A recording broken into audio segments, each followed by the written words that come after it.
رب العالمين والعاقبة للمتقين والصلاة والسلام على نبينا محمد وعلى آله وصحبه وسلم أما بعد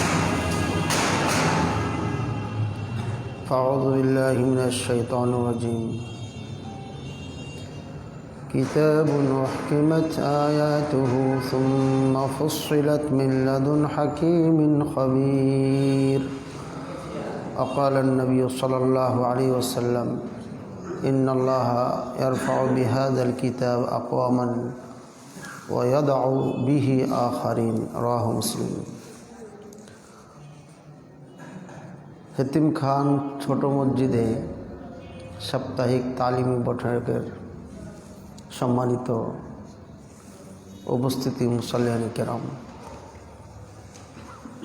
সকল প্রশংসা একমাত্র আল্লাহ পাক রব্বুল আলামিনের জন্য, যার অশেষ কৃপায় আমরা এই সুন্দর পরিবেশে আল্লাহর ঘরে দিনের কথা শোনার জন্য, জানার জন্য, আমল করার জন্য একত্রিত হতে পেরেছি। এই জন্য আল্লাহর কাছে শুকরিয়া জ্ঞাপন করি, আলহামদুলিল্লাহ। দরুদ ও সালাম ও সালাম ও তসলিম বর্ষিত হোক আমাদের শেষ নবী, আখির নবী, যার পরে কোনো নবী আসবেন না, যাকে আল্লাহ পাক রব্বুল আলামিন কিয়ামতের দিন সর্বোত্তম উৎকৃষ্ট স্থান দান করবেন। সবাই বলি আল্লাহুম্মা সাল্লি আলাইহি আল্লাহুম্মা বারিক আলাইহি। সম্মানিত উপস্থিতি, আজকের আলোচ্য বিষয় হচ্ছে হালুনা মাআল কোরআন, কোরআনের সাথে আমাদের অবস্থা। কোরআনের সাথে আমাদের অবস্থা, এটা হচ্ছে বিষয়ের নাম। কোরআন কোথায়, আমরা কোথায়, কোরআনের সাথে আমাদের আচরণ কি হচ্ছে, এই বিষয় নিয়ে আলোচনা করব। অত্যন্ত গুরুত্বপূর্ণ বিষয় এবং ইম্পর্টেন্ট বিষয়। আমি একটি সংবাদ আমাকে দেওয়া হয়েছে যে আপনি তো একটু হার্ড বলেন, একটু সফট বলবেন, তো এই জন্য সফট হিসাবে এই আলোচনাটা বেছে নিয়েছি।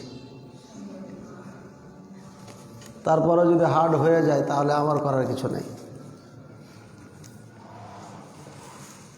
কারণ কবি বলছেন তনহামা দাগ দাগ শোধ অম্বা কুজা কুজা নেহা, পুরো শরীরটা হচ্ছে ক্ষত বিক্ষত।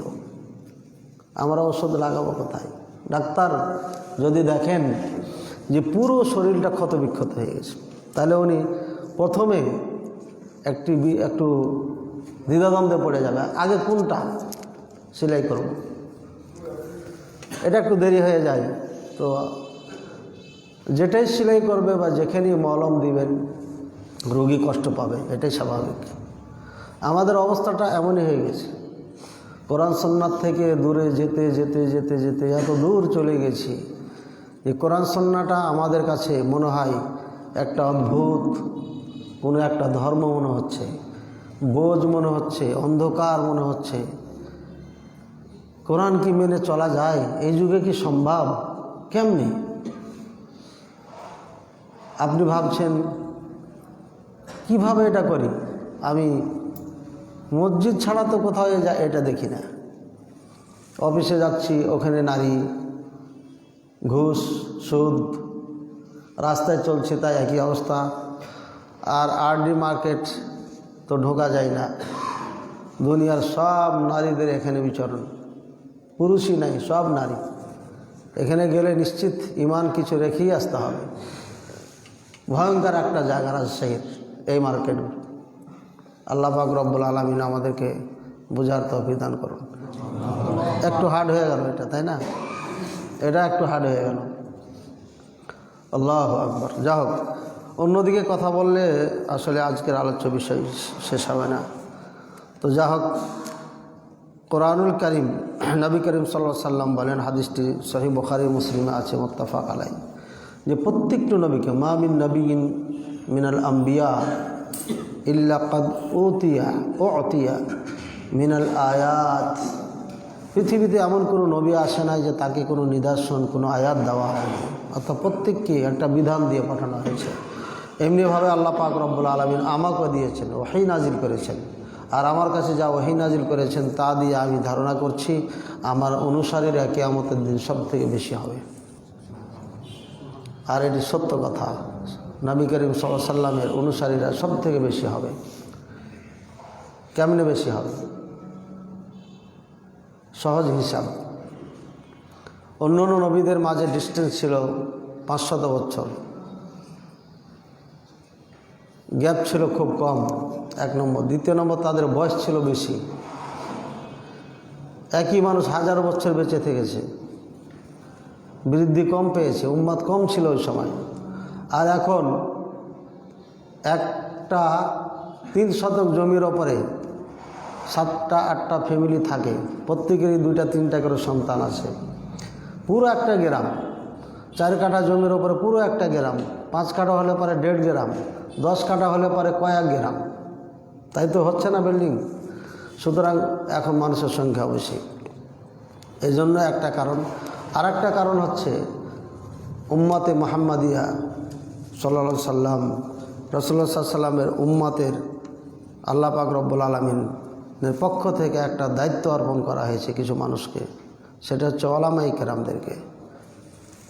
ইন্নামাল উলামা ওয়ারাসাতুল আম্বিয়া, উলামায়ে কেরাম হচ্ছেন রসুলদের, নবীদের আপনার কি ওয়ারাসাতুল আম্বিয়া, নবীদের উত্তরসূরি। লাম ইউওয়ারিসু দিনারাও ওয়ালা দিরহামা, এই ফ্যাসিলিটিটা প্রত্যেক নবীদের ছিল। এই আলেমদেরকে টাকা পয়সার, ধন দৌলতের উত্তরসূরি বানানো হয় নাই, বরঞ্চ ওয়ারাসাতুল ইলমা, ইলমের উত্তরসূরি বানানো হয়েছে। আর যারা ইলম অর্জন করেছে তারা বড় ভাগ্যবান, তারা অনেক কিছু অর্জন করেছে। আজকে কোরআনের আলোচনাতে তাই বোঝা যাবে আশা করি ইনশাআল্লাহ। আল্লাহ পাক রব্বুল আলামিন আমাদেরকে বোঝার তৌফিক দান করুন। আল্লাহ পাক রব্বুল আলামিন বলেন, কিতাবুন উহকিমাত আয়াতুহু সুম্মা ফুসসিলাত মিন লাদুন হাকিমিন খাবীর, এমন একটি কিতাব যে কিতাবটিকে দৃঢ় করা হয়েছে, স্থায়িত্ব করা হয়েছে। শাব্দিক অর্থ যদি আপনি পড়তে যান কোরআনে, তাহলে এভাবে অনুবাদ পাবেন না যেভাবে আমি করছি। আমি করতেছি এই হকিমা শব্দ দিয়ে আল্লাহ কি বুঝাইছেন এটা আপনাকে বলছি। সুতরাং অনুবাদ আপনি পড়ার পরে আমার এটা মিলাবেন, দেখবেন যে খুব মজা পাবেন, বুঝবেন যে হ্যাঁ আমি তো অনুবাদ পড়লে এটা বুঝতাম না আলোচনা না শুনলে। তাফসীরের সারাংশ আপনাকে বলছি। দৃঢ় করা হয়েছে এর মানে হচ্ছে এরপরে এই কোরআনের আর কোনো পরিবর্তন ঘটবে না। অন্য অন্য কিতাবের পরিবর্তন ঘটেছে, একটা পরে একটা বাদ হয়ে গিয়েছে, মানসুখ হয়ে গিয়েছে, রহিত হয়েছে, কিন্তু কোরআন কখনো রহিত হবে না। সুম্মা ফুসসিলাত, এরপরে এই কোরআনকে বিশ্লেষণ করা হয়েছে। মিল্লাদুন হাকিম খাবীর, সব কিছুই খবর রাখেন এমন একজন ইনসাফের সাথে আদেশ দানকারীর পক্ষ থেকে এটিকে তাফসীর করা হয়েছে, মানে আল্লাহর পক্ষ থেকে। বোঝা যাচ্ছে এ কোরআন বুঝতে হলে তাফসীরও জানতে হবে। তাফসীর কিভাবে জানবো? কোরআনকে বুঝতে হলে কোরআন দিয়ে বুঝতে হবে। কোরআনকে বুঝতে হলে কোরআন দিয়ে বুঝতে হবে, কারণ একটি আয়াত এক জায়গাতে সারাংশ বলা হয়েছে, পরে যে এটাকে বিস্তারিত নবী সাল্লাল্লাহু আলাইহি ওয়াসাল্লাম আল্লাহ পাক রব্বুল আলামিন বলেছেন। এরপরে কোরআন দিয়ে যদি বুঝে না আসে তাহলে হাদিস দিয়ে বুঝতে হবে।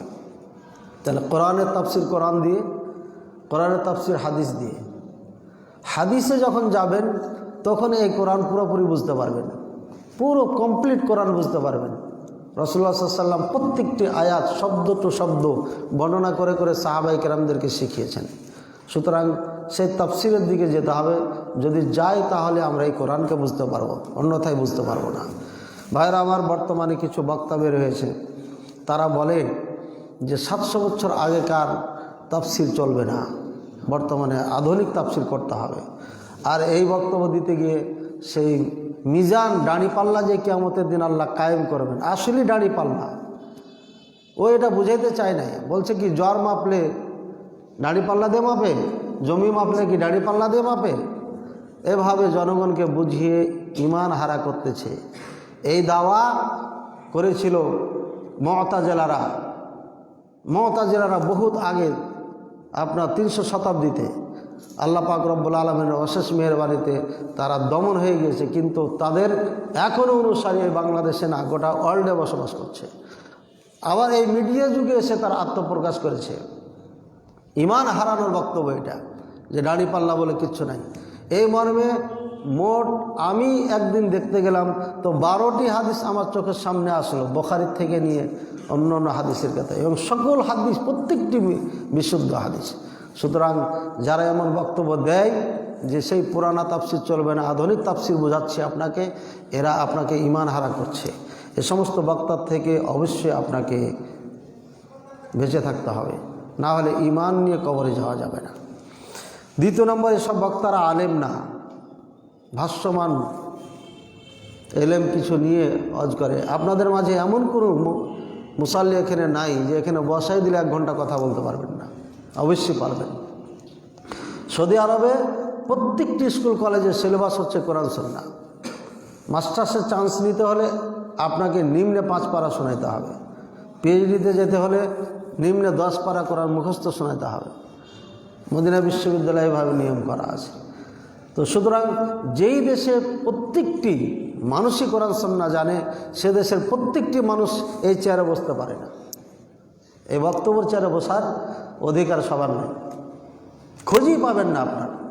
আর আমাদের দেশের কলেজের ছাত্র দাখিল পাস, আলিম পাস, 10 পাস, 9 পাস, সব নাকি বক্তা। এই দেশটা ধ্বংস হয়ে যাচ্ছে এই জন্য সবাই বক্তা। আমি আজকে যে বক্তব্য দিচ্ছি, এখানে লাইভ চলছে, ক্যামেরা হচ্ছে, এটা নেটে যাবে। ওই ছেলে করবে কি, আমার বক্তব্য শুনবে, আরও কয়েকজন স্কলারদের বক্তব্য শুনবে, শোনার পরে ও নোট করবে, নোট করার পরে মুখস্থ করবে, নাম্বারিং করে করে এবার বক্তব্য দিবে, তুফান চলবে এই মিম্বারে। আপনি তো বলবেন, আরে এ তো মাদানির থেকে ভালো পারে, দরকার কি মাদানির সাহেবকে রিক্সা ভাড়া, অটো ভাড়া দিয়ে নিয়ে আসা। এই বক্তায় আপনাকে ধ্বংস করবে। এই বক্তাই এভাবে ইসলাম শেষ হয়েছে। আমি বলছিলাম আলেমদেরকে দায়িত্ব দিয়েছেন, কোনো জাহেলকে আল্লাহ রাসূল সাল্লাল্লাহু আলাইহি ওয়াসাল্লাম, আল্লাহ পাক রব্বুল আলামিন দায়িত্ব দেন নাই। সুতরাং আলোচনা শুনতে হলে আলেমদের থেকে শুনতে হবে, আর তারা আলেমদের পাশে থাকবে, মেন করা যাবে না। আজকে আমরা মেন বানিয়ে দিয়েছে তাদেরকে। যুবকদের মাহফিল, এটা সব যুবক বক্তা, 4 জন 5 জন 10 জন এক সারি করে দিয়েছে। এই যে একটা ধোঁয়া চলছে, এটা হচ্ছে অজ্ঞতার পরিচয়। বাংলাদেশে ইসলাম যেভাবে মাথা চাঁড়া দিয়ে উঠেছে, আবার দমন হয়ে যাবে, শেষ হয়ে যাবে এদের কারণে, যা অন্যদিকে চলে গেল। এই জন্য দুঃখিত। আমি এটা পুরা শেষ করব মনে করছি আজকে। আল্লাহ পাক রব্বুল আলামিন বলেন, ওয়া ইন্নাহু লাতানজিলুম মির রাব্বিল আলামিন, ওয়া ইন্নাহু লাতানজিলু রাব্বিল আলামিন। এটি আল্লাহ পাক রব্বুল আলামিন, সমস্ত জগতের যিনি রব, তারই নাজিলকৃত কোরআন, এর মধ্যে কোনো সন্দেহ নেই। নাযালা বিহি রূহুল আমিন। এই কোরআন নিয়ে যিনি এসেছেন দুনিয়াতে, উনি হচ্ছেন জিবরিল আলাইহিস সালাম। মাধ্যমে কোনো সন্দেহ নাই। জিবরিল আলাইহিস সালাম আসা মানে কি, এমন একজন মাধ্যম এই কোরআনকে জমিনে আনার, যে যার মাঝে কোনো সন্দেহ নাই। লা ইয়াসুনাল্লাহা মা আমারাহু ওয়া ইয়াফআলুনা মা ইউমারুন। আল্লাহ যা আদেশ করেন তারা কখনো নাফরমানি করে না, সাথে সাথে পালন করেন। আর যেটা আদেশ করেন সাথে সাথে সেটা বাস্তবায়ন করেন। ফেরেশতাগণ একটু বিন্দু পরিমাণ এদিক ওদিক করবে না। তার মধ্যে সবথেকে সেরা ফেরেশতা হচ্ছে জিবরাইল আলাইহিস সালাম। তাই বলছে রূহুল আমিন। জিবরাইল আলাইহিস সালাম এই কোরআন নিয়ে মুহাম্মদ সাল্লাল্লাহু আলাইহি ওয়াসাল্লামকে দিয়েছেন। আর মুহাম্মদ সাল্লাল্লাহু আলাইহি ওয়াসাল্লামকে আল্লাহ সার্টিফিকেট দেওয়ার আগে মক্কার কাফেররা সার্টিফিকেট দিয়েছে আল আমিন, বিশ্বস্ত মানুষ, যার মধ্যে কোনো সন্দেহ নেই। সুতরাং কোরআন যে আসমান থেকে এসেছে, প্রত্যেকটি সূত্র হচ্ছে বিশ্বস্ত সূত্র। এই সূত্রের মধ্যে বিন্দু পরিমাণ সন্দেহ অবকাশ নাই। এজন্য কোরআন হচ্ছে এমন একটি কিতাব, লা রাইবা ফি, এর মধ্যে কোনো সন্দেহ নেই, কোনো সন্দেহ নেই। আল্লাহ চ্যালেঞ্জ করে দিয়েছেন। আল্লাহ পাক রব্বুল আলামিন বোঝার তৌফিক দান করুন। আলা কালবিকা আপনার অন্তরে এই কোরআন জিবরাইল সাল্লাম নিয়ে এসে দিয়ে দিয়েছেন অন্তরের মধ্যে। তাহলে কোরআনের জায়গা কোথায়? কোথায় জায়গা? অন্তরে। কোরআন থেকে কোরআন শিখেন, দিন শিখেন। দোকানে যাওয়ার পরে কোরআন ওয়ালে পাওয়া যায় কি না? কোরআন ওয়ালে পাওয়া যায়? তো কোরআন তো অন্তরে থাকবে, ওয়ালে কেন? আপনার ঘরে যদি প্রবেশ করি তাহলে দেখা যায় যে আপনার রুম সাজানো আছে, আয়াতুল কুরসি, সূরা চারকুল, বিভিন্ন সূরা দিয়ে সাজানো। কেন ওয়ালে? কোরআন তো কলবে থাকবে, অন্তরে থাকবে। কোরআনের স্থান হচ্ছে অন্তরে, কোরআনের স্থান ওয়ালে না। এটা কুসংস্কার। অনেক মসজিদে লেখেন, এই জন্য জায়েজ হয়ে যাবে এটা না, যেখানেই লেখুক। এভাবে কোরআনকে আমরা অপব্যাখ্যা করছি, অপব্যবহার করছি। এটা অপব্যাখ্যা না, অপব্যবহার করছি কোরআনের সাথে। আল্লাহ পাক রব্বুল আলামিন বুঝার তৌফিক দান করুন। লিতাকুনা মিনাল মুনজিরিন, যাতে করে আপনার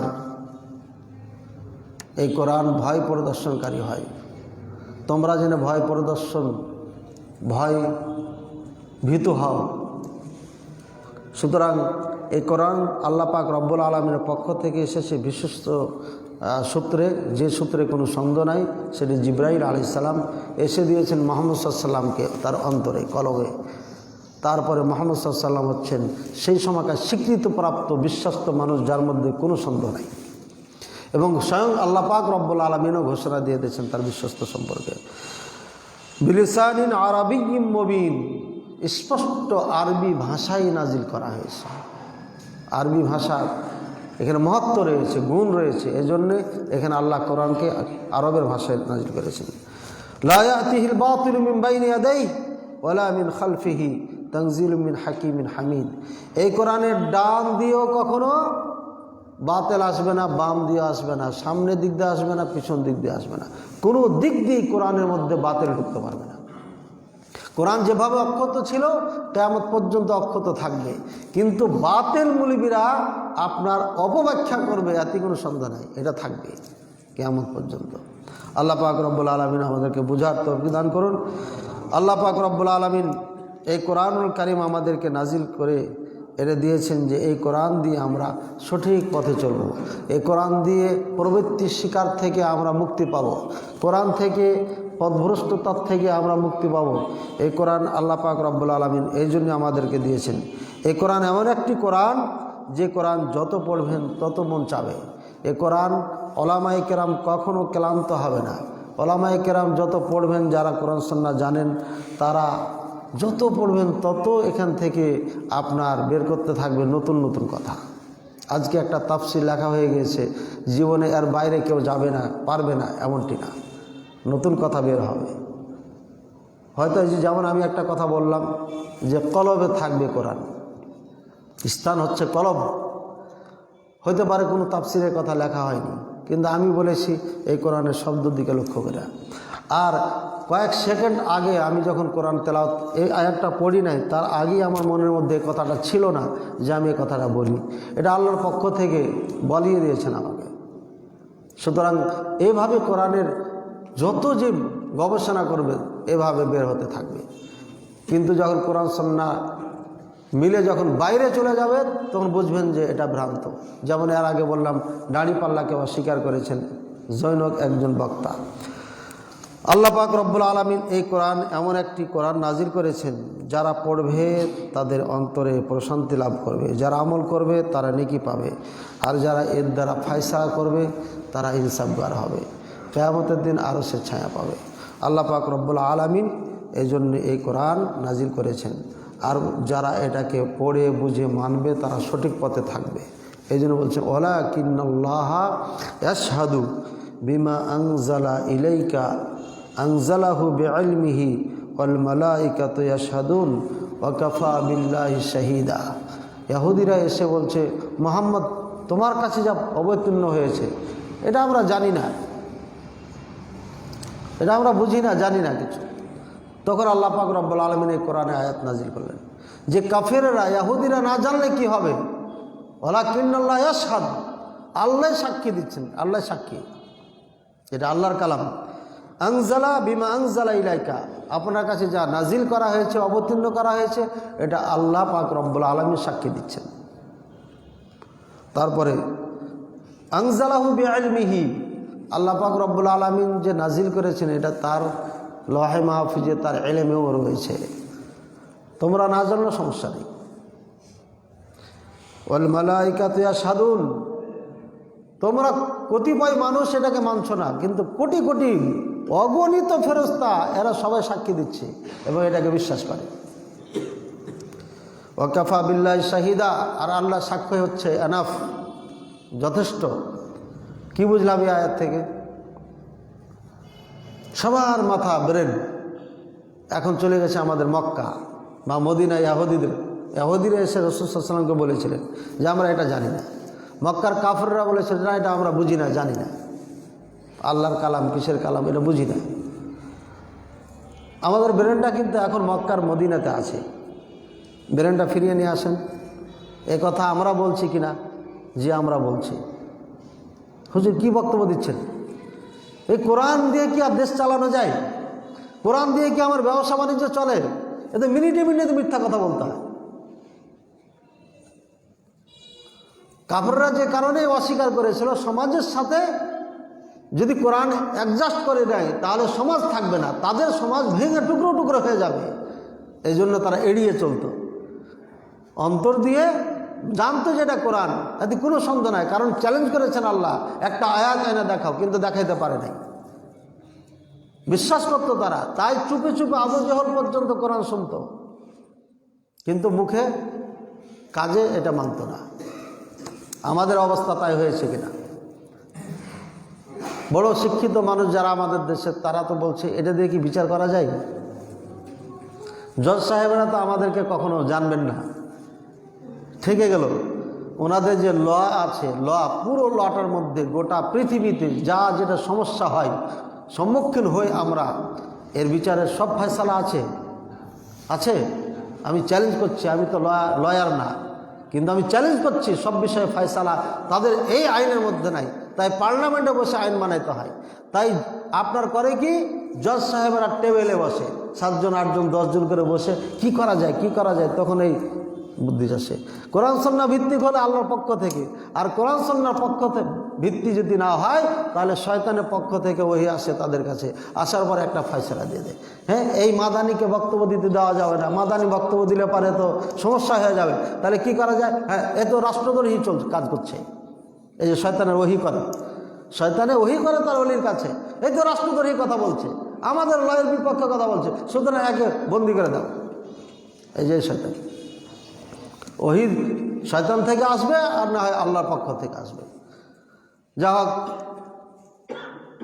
কোনো এক কোর্টে এমন ফয়সালা দিতে, তালাকের ফয়সালা দিতে যে বেঁধে গেছিলেন, হালাল হারামের ব্যাপার স্যাপার আছে, 2 সন্তানের জননী, কি করবে? জজ সাহেব আর টেবিলে ফয়সালা করতে পারেন নাই, টেবিল ভেঙে গেছে, মানে মজলিস মুলতবি করা হয়েছে। পরে আবার বসা হবে, 1 সপ্তাহ টাইম দেওয়া হয়েছে, গবেষণা করবে। লর সমস্ত বই দেখা হয়েছে, কিন্তু এর ফয়সালা কোথায় পাওয়া যায় না। এই ইহুদি খ্রিস্টান যে দিয়ে গেছে, এদের লয়ের মধ্যে ফয়সালা নাই। আমাকে ফোন দিয়েছেন ভাই যে এটা ফয়সালা কি? আলহামদুলিল্লাহ, তাৎক্ষণিক তাকে জবাব দিয়েছি, ফয়সালা এটা কোরআন সুন্নাহর আলোকে। কোরআন সব কিছুর সমাধান দেয়। পৃথিবীতে এমন কোনো মাসালা নাই যে কোরআন তার ফয়সালা দেয়নি। আমি চ্যালেঞ্জ করছি, একটা জিনিস দেখাবেন যে এটা কোরআনে দেখান কোথায় আছে, আমরা দেখাবো ইনশাআল্লাহ। আজকে এই যে ভিডিও নিয়ে হিলির থেকে এক ভাই ফোন দিয়েছেন আর বলেছেন এটা আমি মসজিদের মুসাল্লিদেরকে শোনাবো, ভয়েস রেকর্ড করছি আপনার, এরা জায়েজ কিনা এ ফতোয়া নেবেন। ঠিক আছে, কোরআন দিয়ে এরা উত্তর দিয়েছে, হাদিস দিয়ে উত্তর দিয়েছি। ঠিক আছে ভাইয়ার আমার, আল্লাহ পাক রব্বুল আলামিন বুঝার তৌফিক দান করে। কোরআন সব কিছুরই সমাধান দিয়েছে, সব কিছুরই, একেবারে আপনার জন্মের আগের থেকে নিয়ে জন্মের শেষ পর্যন্ত, জান্নাতে যাওয়া পর্যন্ত কোরআনের সমাধান আছে। এমন একটি কিতাব। আল্লাহু আকবার। ভাইয়ের আমার, কোরআনকে আমরা এইভাবেই ছেড়ে দিচ্ছি, কোরআনকে আমরা আলমারিতে রাখছি, কোরআনকে আমরা দোকানে লটকাচ্ছি, কোরআন খতম দাওয়াচ্ছি, বাবা মা মারা গেলে কিন্তু কোরআন কি আছে আমরা জানি না। আমরা কোরআনকে এভাবে ছেড়ে দিয়েছি। ইন্নাল্লাহা ইয়ারফাউ বিহাযাল কিতাবি আকওয়ামান ওয়া ইয়াদউ বিহি আখারিন। সহিহ মুসলিমের হাদিস। এই কোরআন দ্বারা আল্লাহ কোনো জাতিকে ওপরে উঠিয়ে দেন, আর এই কোরআনের কারণেই কোনো জাতিকে একেবারে নিম্নে নামাই দেন। দলিল, সাহাবায়ে কেরাম প্রথমে ঈমান এনেছিলেন গরিব সাহাবীরা বেশিরভাগই। বিলাল রাদিয়াল্লাহু তাআলা একজন দাস, আম্মার ইয়াসার এরও দাস, পরিবারটা পুরো দাস। এই পরিবার থেকে প্রথমে শুরু হয় ইসলাম। আলী রাদিয়াল্লাহু আনহু, তারপরে বিভিন্ন মানে প্রথম যে ঈমান যারা ইসলাম কবুল করেছিলেন এরা বেশিরভাগই গরিব ছিলেন। গরিব দিয়ে শুরু হয়েছে এটা। আর এর মধ্যে ধনী ছিলেন আবু বকর রাদিয়াল্লাহু তাআলা আনহু, খাদিজা রাদিয়াল্লাহু তাআলা আনহা। সর্বপ্রথম যে ঈমান এনেছিলেন তার নাম কি? মহিলাদের মধ্যে খাদিজা রাদিয়াল্লাহু তাআলা আনহা সর্বপ্রথম যদি বলা যায় তাহলে খাদিজা রাদিয়াল্লাহু তাআলা আনহা। আর পুরুষদের মধ্যে সর্বপ্রথম ঈমান এনেছিলেন শোনার সাথে সাথে আবু বকর রাদিয়াল্লাহু তাআলা আনহু। ভাইয়ের আমার, ইনিও একজন মোটামুটি একটা ধনীর মধ্যে ব্যবসায়ী মানুষ ছিলেন। এইভাবে ইসলাম এসেছে। এই লোকগুলো দ্বারা আল্লাহ এমন করলেন যে এরা পৃথিবী শাসন করলেন এই কোরআনের কারণে। আর এই কোরআনকে যারা ছেড়ে দিয়েছিল তাদেরকে আল্লাহ লাঞ্ছিত করেছে। আবু জেহেল, উতবা, সাইবাকে বদরের যুদ্ধ। আপনি একজন শক্তিশালী গোটা রাজশাহী শহরের জন্য এনাফ। ওই যে এক ভাই বললেন যে আপনাদের সিডি বাজায়, আমি বক্তব্য বাজাই, সব চারিপাশে আমার বিরোধী। তাই তো করবেন আপনি। আরে বেশির থেকে বেশি তো হত্যা করবে আপনাকে, এর থেকে আর কি করতে পারবে আপনাকে? কখনো পিছপা হবে না, হকের উপর অটুট থাকবে। এভাবে ইসলাম বিজয় এসেছে। কাপুরুষ দিয়ে ইসলাম বিজয় হয়নি। বিলাল রাদিয়াল্লাহু তাআলা যদি হার মেনে যেতেন, চিরকালের জন্য এই দাসেরা হার মেনে যেত, আর কোনোদিন ইসলাম কবুল করতো না। আম্মার রাদিয়াল্লাহু তাআলা আনহু, ইয়াসার রাদিয়াল্লাহু তাআলা আনহু, এরা যদি হার মেনে যেত তাহলে দাস যারা ছোট, যারা গরিব দুঃখী, তারাও হেরে মেনে যেত, তারাও ইসলামে আসতে পারত না। আল্লাহ প্রমাণ করে দিয়েছেন। একজন সুমাইয়া রাদিয়াল্লাহু তাআলা আনহা ঈমানের জন্য নিজের জীবনকে কোরবান করে দিয়েছেন। ভাইয়েরা আমার, আর আপনার আমার মেয়েরা আরডি মার্কেট গরম করতেছে, পদ্মা নদীর ধার গরম করতেছে। কিসের জন্য? ইস্টাবলিশড করবেন তাই। কত গল্প শোনাচ্ছেন, আমার অমুক মেয়ে হচ্ছে ব্যারিস্টার, অমুক মেয়ে হচ্ছে এই, অমুক মেয়ে হচ্ছে এই। হ্যাঁ, ছেলে থাকে লন্ডনে, মেয়ে থাকে অস্ট্রেলিয়া। ঠিক আছে, অস্ট্রেলিয়ান গাই তো দুধ বেশি দেয়, ওখানে তো মেয়ে পাঠাবে। উল্টা হয়ে গেল নাকি? আমাকে এর গল্প বললে তো অনেক ভাই, আমাদের কাছে তো ফোন আসতে থাকে, অনেক ফোন। দাদা মারা গেছে, ভিডিও কল দিয়ে মেয়েকে দেখানো যাবে কিনা। আমি তো আশ্চর্য হয়ে গেলাম। প্রত্যন্ত গ্রাম আমি চিনি, জানি, এখানে ভিডিও কল দিয়ে মেয়েকে দেখাবে মানে? আমি বললাম মেয়ে কোথায় থাকে? বলে চিটাগাঙে থাকে। ছি ছি ছি ছি ছি, বাড়ি হলো বর্ডারে আর মেয়ে থাকে চিটাগাঙে। কি কি করেন আপনি বলেন? এই মেয়েটাকে কেন পাঠাইছেন? একটা ভালো ছেলের সঙ্গে বিয়ে দিবেন, তাই তো? আমাদের থেকে ভালো ছেলে আর কে আছে বলেন? বলে আছে আছে, আপনার দাড়ি আছে, ওদের দাড়ি নাই। ওরা ভালো না। আপনার মেয়ের সামনে অন্য মেয়েকে নিয়ে এসে মজা করে, এটা ভালো না তো ভাই। আর দু চারটে যদি ভালো থাকে, আমাদের এই দাড়ির কারণেই ভালো আছে, আমাদের এই দাড়িওয়ালাদের কারণেই ভালো আছে। ভাইয়েরা আমার, সৌদি আরবের সব থেকে সম্মানী মানুষ যারা আলেম, তারা। সৌদি আরবের সরকার এখনো আলেমদের ফয়সালা ছাড়া কোনো ফয়সালা করে না, এটা মনে রাখবেন। দুই একটা ব্যতিক্রম, সেটা ভিন্ন বিষয়, কিন্তু শরীয়তের ক্ষেত্রে যদি কোনো বিচার কোনো কিছু আসে, আলেমদের ফয়সালা, গ্র্যান্ড মুফতি যতক্ষণ না বলবে ফয়সালা করবে না। কাউকে হত্যা করতে হবে, বিচারের আওতায় আসলে তাহলে পারে কোরআন সুন্নাহর বাইরে কোনো ফয়সালা হবে না, যেই হোক না কেন। আর এগুলো ঘটনা আমার অনেক জানা আছে, যেহেতু 4টা কোর্টের অনুবাদক ছিলাম। ভাইরা আমার, এই কোরআন মানুষকে সম্মানিত করে না, আর কোরআন আবার মানুষকে লাঞ্ছিত করে দেয়। আমরা বাঙালি লাঞ্ছিত হয়েছি, কারণ কোরআন নেই আমাদের কাছে। আমরা প্রতিদিন পড়ি আমি শাররিল ওয়াসওয়াসিল খান্নাস। খান্নাস কি ভাই বলেন তো? জি, খান্নাস শব্দের অর্থ কি কে বলতে পারবেন? মানে বুঝাচ্ছেন শয়তানের নাম খান্নাস? যে না, কোথাও নাই শয়তানের নাম খান্নাস না। হ্যাঁ, আরে নাচ জিজ্ঞাসা করি নাই, খান্নাস সহজটা নিচ্ছেন পাস করার জন্য। অ্যান্সার ভুল দিলে তো ভুলি। খান্নাস মানে কি? প্রতিদিন পড়ি না আমরা? প্রতিদিন পড়ি। আজি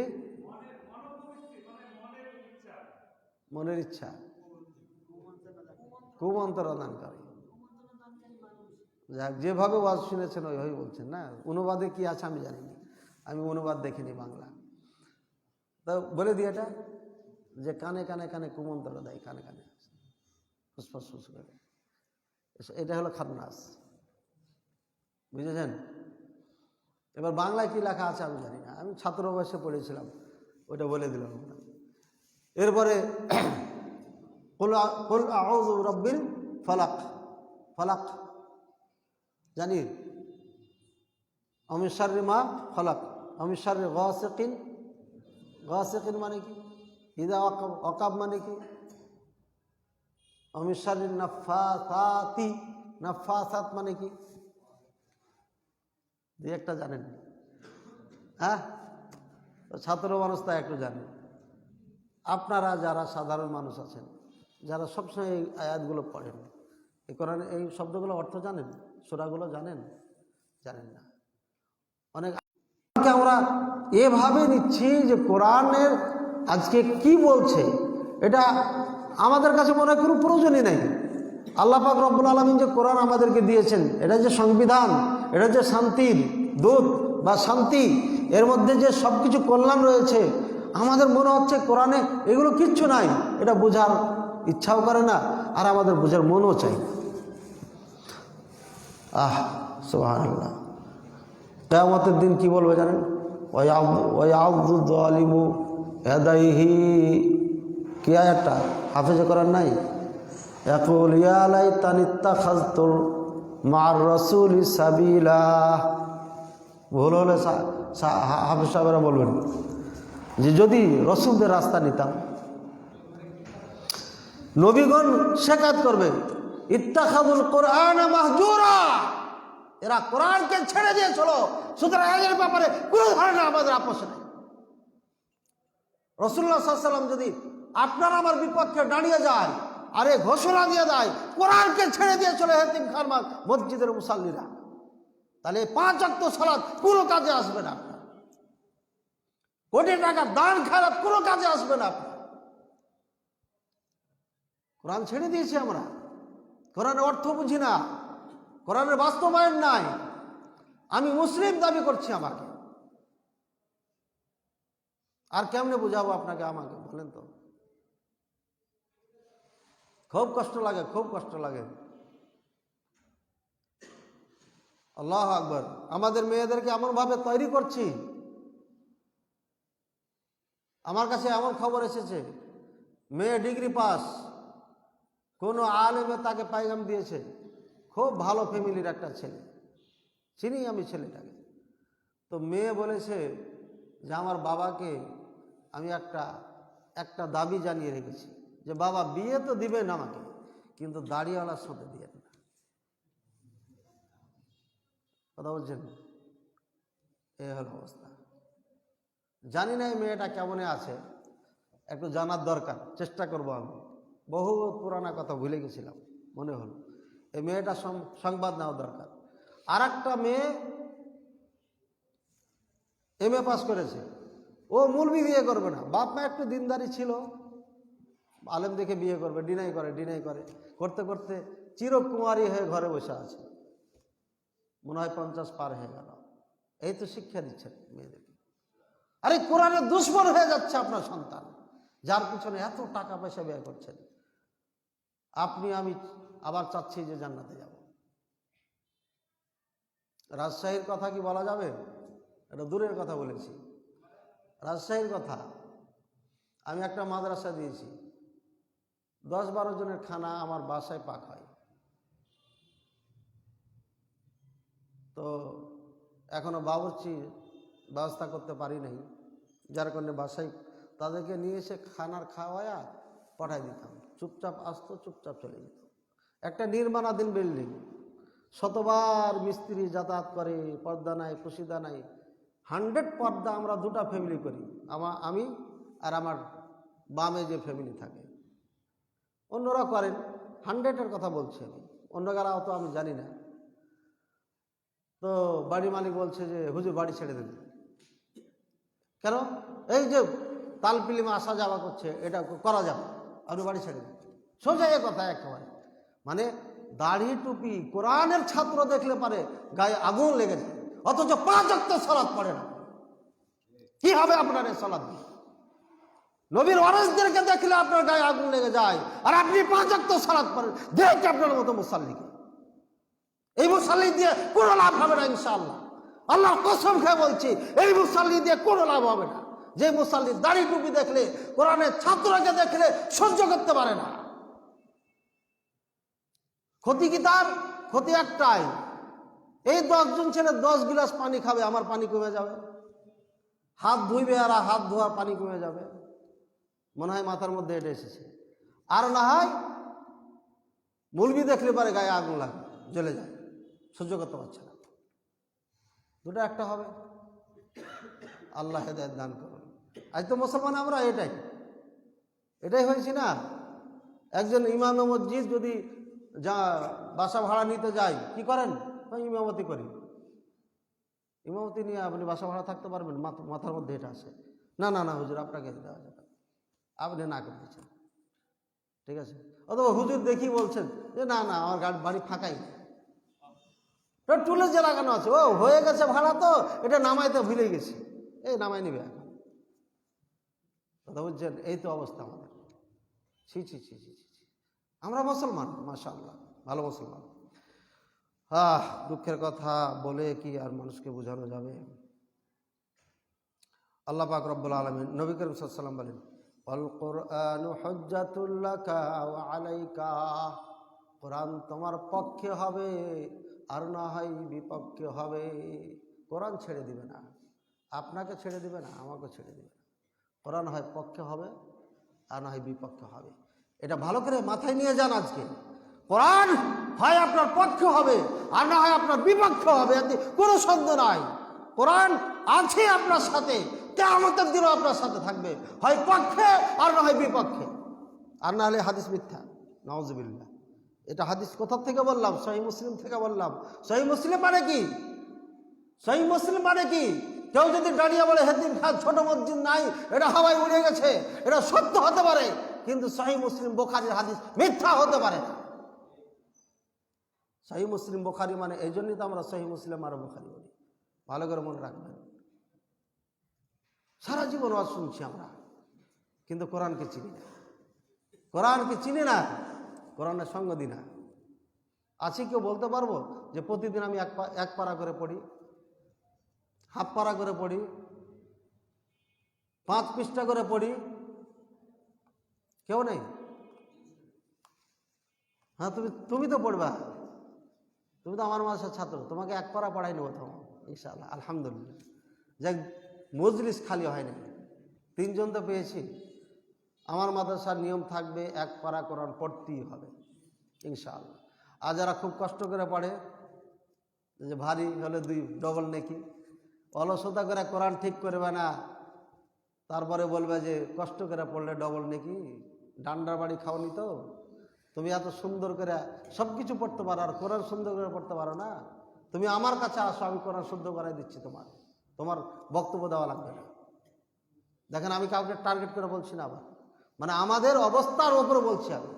কোরআন শুদ্ধ নয়, আবার ও বলছে যে আমি আল্লামা তুদ্দার, ও নাকি আন্তর্জাতিক বক্তা, ও নাকি আন্তর্জাতিক আলেম, ও নাকি আন্তর্জাতিক মুফাসসির, ও নাকি আন্তর্জাতিক মুহাদ্দিস, সব উপাধিদের নামের উপরে আছে। আবার কোরআন পড়তে পারেন। কেন পড়তে পারেন না? এত কিছু পড়তে পারলেন, এটা পারবেন না কেন? অলসতা। কোরআনকে গুরুত্ব দেওয়া হয় না। কোরআন শুদ্ধ নাই, মৌলবি হয়ে চলে আসছেন। কে সার্টিফিকেট দিল আগে? আল্লাহু আকবার। সব জায়গায় আমানতের খেয়ানত হচ্ছে, মাদ্রাসাগুলোতে হচ্ছে, সব জায়গায় হচ্ছে। একটু কড়া হয়ে যাচ্ছে না ভাই?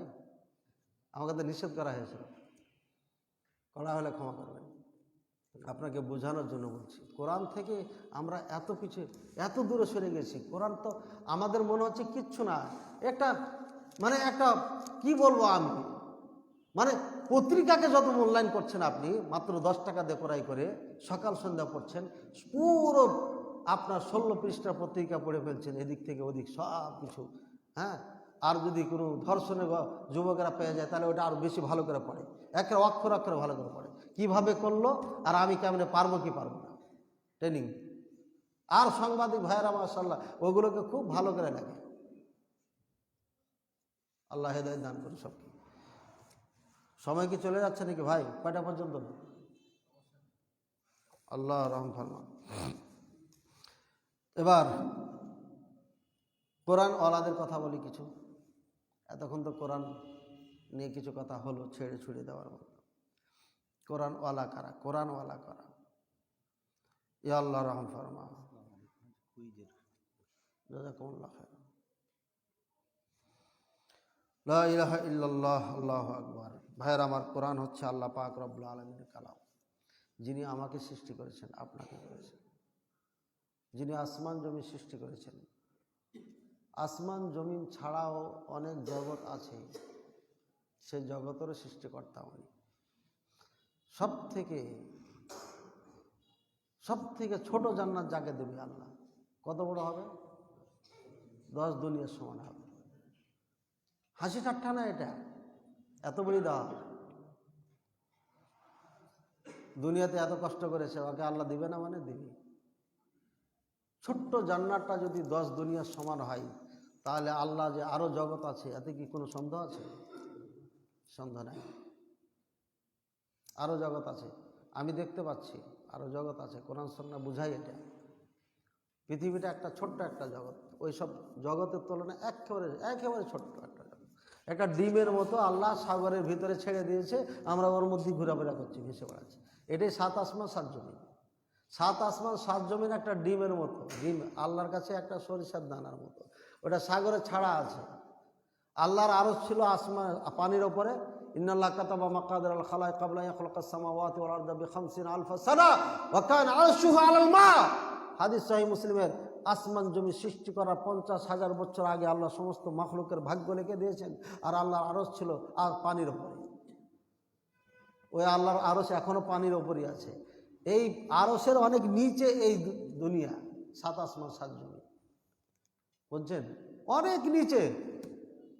7 আসমানের পরে 500 বছরের সাগর পার হতে হবে। আর মানে কি? এরপরে নূর আর নূর, নূর আর নূর, নূর আর নূর, নূর আর নূর, নূরের পর্দা। এরপরে আল্লাহ আছেন আরশের ওপরে, বুঝেছেন? রাসূলুল্লাহ সাল্লাল্লাহু আলাইহি ওয়াসাল্লাম বলছেন, হাল রাআইতা রাব্বাক, তোমার রবকে দেখেছো? বলছে না, নূর আলা নূর, নূর আলা নূর, নূরের আর নূর, নূর আর নূর, নূর আর নূর। এরপরে আল্লাহ আছেন কোথায়? রাসূলুল্লাহ সাল্লাল্লাহু আলাইহি ওয়াসাল্লাম জানেন না। কথা হয়েছে ডাইরেক্ট, কিন্তু দেখেন নাই। আর আজকে একটা বক্তব্য শুনলাম, উজানির এক পিসাব বসে বসে বক্তব্য দেয়। এই জাহেল মূর্খ পীর বলতেছে আহমদ রাহিমাহুল্লাহ 99 বার আল্লাহকে দেখেছেন, কথাও বলেছেন। আর তোমরা জানো আবু হানিফা রাহিমাহুল্লাহ কি করেছেন? এটা তো আরো মারাত্মক, কারণ এটা মাযহাবের ইমাম। আল্লাহু আকবার, আল্লাহু আকবার। আল্লাহ এদেরকে হেদায়েত দিবেন কিনা জানি না। জিন্দা বসা আছে, আর জিন্দা মুরিদ লাভ মেরে কয়েছে আরে খোদা ওপরে কি, খোদা তো এখানেই আছে। এই ভণ্ড, এই মূর্খ, এই বেয়াদব পীর হেসেছে, প্রতিবাদ করে, এটার উপর সন্তুষ্ট। এরা হেসেছে, তারপরে আলোচনা চালিয়ে গেছে। আর মানে কি? সন্তুষ্ট। এটাই হচ্ছে মাবুদ, এটাই হচ্ছে মাবুদ, এটাই হচ্ছে আল্লাহর অংশীদার, এটাই হচ্ছে সব থেকে বড় তাগুতের একটি, পাঁচটির মধ্যে একটি। এটাই হচ্ছে দ্বিতীয় নম্বর তাগুত, যে তাগুতকে অস্বীকার করার জন্য কোরআন প্রথম আদেশ করেছে, ফামান ইয়াকফুর বিত-তাগুত ওয়া ইউমিন বিল্লাহি। এটা হচ্ছে প্রথম আদেশ আল্লাহর, তাগুত অস্বীকার করবে। তাগুত 5 প্রকার, মেন তাগুত 5 প্রকার, এর মধ্যে দ্বিতীয় নম্বর হচ্ছে এটা। প্রথম নম্বরটা কি কে বলতে পারবেন? হ্যাঁ, সহজ তো, শিরক বললি হলো, হলো না তো? হ্যাঁ, ছাত্ররাও জানো না? জি, তাগুত হলো 5 প্রকার, মেন তাগুত 5 প্রকার, আরো আছে কিন্তু মেন হচ্ছে 5 প্রকার। তারপরে আবার ডাল বেরিয়েছে। এই 5 প্রকারের মধ্যে দ্বিতীয় নাম্বারটা বলেছি আমি, এই পিসাব হচ্ছে সেই দ্বিতীয় নাম্বার, যাকে খোদা বলেছে, আল্লাহ বলেছে, মুচকি হেসে হাসি দিয়ে বক্তব্য চালিয়ে গেছে, প্রতিবাদ করে নাই, তাকে শাসন করে নাই, এই ভুল ভাঙাই নাই। এই পীর হচ্ছে সেই দ্বিতীয় নম্বর তাগুত। এই পীরকে বর্জন যে না করবে সেও তার আপনার দলভুক্ত, এবং সেও তার সঙ্গে জাহান্নামে যাবে কোনো সন্দেহ ছাড়া। আর 1 নম্বরটা কি? 1 নম্বর হচ্ছে ইবলিস। 1 নম্বর হলো কি? ইবলিস। আমার বই মদিনা শিশুটির মধ্যে এগুলো খেটে খেটে খেটে সৌদি আরব থেকে বাংলাদেশ পর্যন্ত লিখেছি, আর এগুলো সব দিয়েছি। আমি আশা করছি আমার বইটা পড়লে আর কোনো বই পড়তে হবে না তাওহীদ সম্পর্কে, শিরক সম্পর্কে, ইনশাআল্লাহ আশা করছি। আমি এর থেকে আর বেশি বলতে পারি না। অনেকে আবার বলে আসমানের নিচে, জমিনের ওপরে, আমার বইয়ের থেকে ভালো বই আর কোথাও পাবেন না। ঠিক আছে, ওগুলো আমি বলতে পারছি না। তবে আমার বিশ্বাস, আমি যতটুকু গবেষণা করে লিখেছি, তাতে এই বইটা পড়লে আপনি খাঁটি একজন মুসলিম হওয়ার জন্য যা যা আছে তাই হবে। আমি কিন্তু বই বিক্রি করার জন্য বলিনি, আমি বই নিয়ে আসি, বুঝছেন? এটা ধান্দাই নাই, আপনার দরকার হলে নিয়ে নেবেন। সামান্য কয়েকটা আছে, এবছর আর হয়তো ছাপানো যাবে না। আল্লাহু আকবার। ভাইরা আমার, ওসমান রাদিয়াল্লাহু তাআলা আনহু বলছেন, লাউ তাহুরাত কুলুবুকুম মা শাবিআত মিন কালামি রাব্বিকুম। অন্তর যদি পরিষ্কার হয় তাহলে তুমি কোরআন পড়ে মজা পাবে। কোরআন পড়ে জি ভরবে, পেট ভরবে, অন্তর ভরে যাবে। কোরআন আর অন্তর যদি পরিষ্কার না হয় তাহলে কখনো এই অন্তর দিয়ে কোরআন বুঝতে পারবেন না। মোহর মেরে দেওয়া হয়েছে। আল্লাহু আকবার।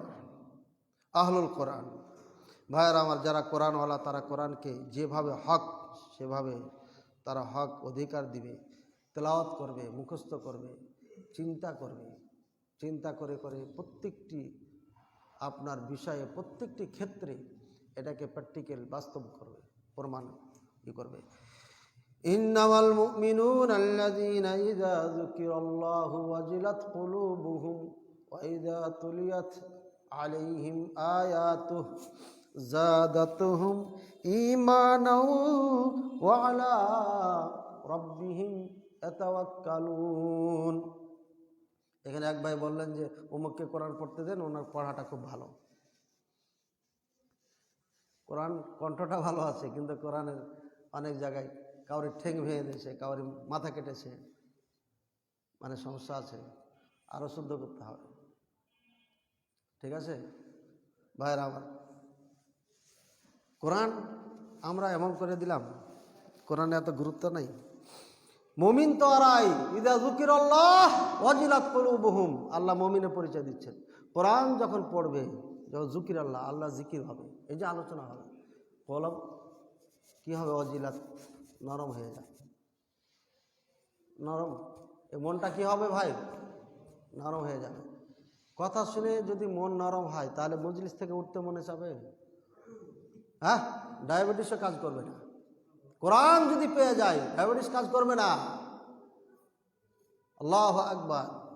সাহাবী কোরআন পড়ছে আর তীর এসে পায়ে লেগে যাচ্ছে, সালাত ছাড়ে না। ওটা সালাতের মজা না, কোরআনের মজা। মানে সালাতে দাঁড়িয়ে যে কোরআন পড়ছে, ও আল্লাহর সাথে কথা শুরু করে দিয়েছে, ও তীরের খবর নেই। ইমান, আপনার আমার ইমান আর সাহাবীর ইমান একটু মিলিয়ে দেখেন না। কেমনে দাঁড়াবো আমরা এই সাহাবীর সামনে? আমরা কেমনে দাঁড়াবো এই সাহাবীর সামনে? যে সালাতে দাঁড়িয়ে তীর লাগছে সে সালাত ছাড়ে না, বুঝতে হচ্ছে না। আর আমরা মশার কামড় সহ্য করতে পারি না, গা অনেক সময় একটু চুটপুট করে না, ওখানে না চুলকালে ভালো লাগে না, না খাজলালে ভালো না, খাও জানি না কি বলে সব, না খালি ভাইয়েরা আমার, আমাদের তো কোরআনের সাথে এই মহাব্বত, এই পরিচিতি, কোরআনের সাথে পরিচিতি নাই। কোরআনের সাথে পরিচিতি ঘটাতে হবে, অন্তর নরম হয়ে যাবে। ওয়াইজা তুলিয়াত আলাইহিম আয়াতু, আল্লাহর কোরআন যখন তেলাওয়াত করা হবে, জাদাতহুম ঈমানা, ঈমান বেড়ে যাবে। ও কোরআন শোনার পর বলবে, হুজুর আমি আজকে থেকে ওয়াদা করছি আল্লাহর কাছে আমার মেয়েকে আর পড়াবো না। মেয়ের যদি প্রতিষ্ঠান স্পেশাল যদি না থাকে তাহলে এই মেয়েকে পড়ানো যাবে না। ছেলে মেয়ে একসাথে বসে পড়বে, এটা জায়েজ নাই, হারাম। তো যত পর্দার ব্যবস্থা করো, এসব পর্দা আমার দেখা আছে। বোরকা পড়লে কি পর্দা হয়? বোরকা পড়লে পর্দা হয় না। পরিপূর্ণ সেপারেট করতে হবে। যদি একই ক্লাসরুমে দরস দিতে চায় তাহলে পরে গ্লাস সেট করতে হবে, ছেলেদের এক সাইড, মেয়েদের এক সাইড। এক কথা, পর্দার খেলাপ করা যাবে না। এই ক্লাসরুমে দুইটা গেট থাকবে, এক গেট দিয়ে চলে যাবে, আর এক গেট দিয়ে ছেলেরা যাবে। যদি সম্ভব না হয় মেয়েরা আগে চলে যাবে, ছেলেরা পরে যাবে, সংঘর্ষ যেন না হয়। অবশ্যই পৃথক করতে হবে। ভাইয়েরা আমার, এখন মুমিনের পরিচয় হচ্ছে যখন আয়াত তার সঙ্গে তেলাওয়াত করা হবে তখন তার ঈমান বেড়ে যাবে। মনের মধ্যে মসজিদে এটা হচ্ছে, যখন বাসায় যাবেন, স্ত্রীর সামনে যাবেন, স্ত্রীর পরামর্শ তখন আপনাকে বলবে যে হেট, কি করেন আপনি, পাগল হয়ে গেছেন, এই মুলবির কাছে গিয়ে গিয়ে আপনি গুমরা হয়ে যাচ্ছে, গুমরা হয়ে যাচ্ছে। এক আমেরিকান প্রবাসী, কালকে একসাথে চা খেলাম, ভাই বলছিলেন যে আমাকে সবাই গুমরা মনে করে, আত্মীয় স্বজন পথভ্রষ্ট মনে করে, আমাকে মুসলমান মনে করে না। কত বড় অজ্ঞতা এই দেশের মানুষের। আল্লাহু আকবার। ওয়া আলা রাব্বিহিম ইয়াতাওয়াক্কালুন, আল্লাহর প্রতি এরা সব সময় ভরসা রাখে। ওয়াজ করার সময় চিন্তা করে না ডানে বামে কে আছে, সামনে কে আছে, লাইভে কে আছে, পুলিশ হাত কড়া নিয়ে দাঁড়িয়ে আছে নাকি, এগুলো চিন্তা করে না। সালাত পড়ার সময় দোকানের চিন্তা থাকে না, বাড়ির চিন্তা থাকে না, সব কিছু ফেলে দিয়ে আল্লাহর সামনে, ইযা কামাল আব্দু ফিস সালাহ ইউনাজি রাব্বাহু, যখন বান্দা সালাতে দাঁড়িয়ে যায় তখন আল্লাহর সাথে মুনাজাত করে, কানে কানে কথা বলে। এই সালাত তাড়াহুড়া কেমনে হয়? আমাদের হানাফি ভাইয়েরা 4 রাকাত সালাত যে 4 মিনিটে শেষ করেন, আপনারা কোন বিবিকে শেষ করেন? আল্লাহর সাথে কথা বলার সময় এত তাড়াতাড়ি কেন?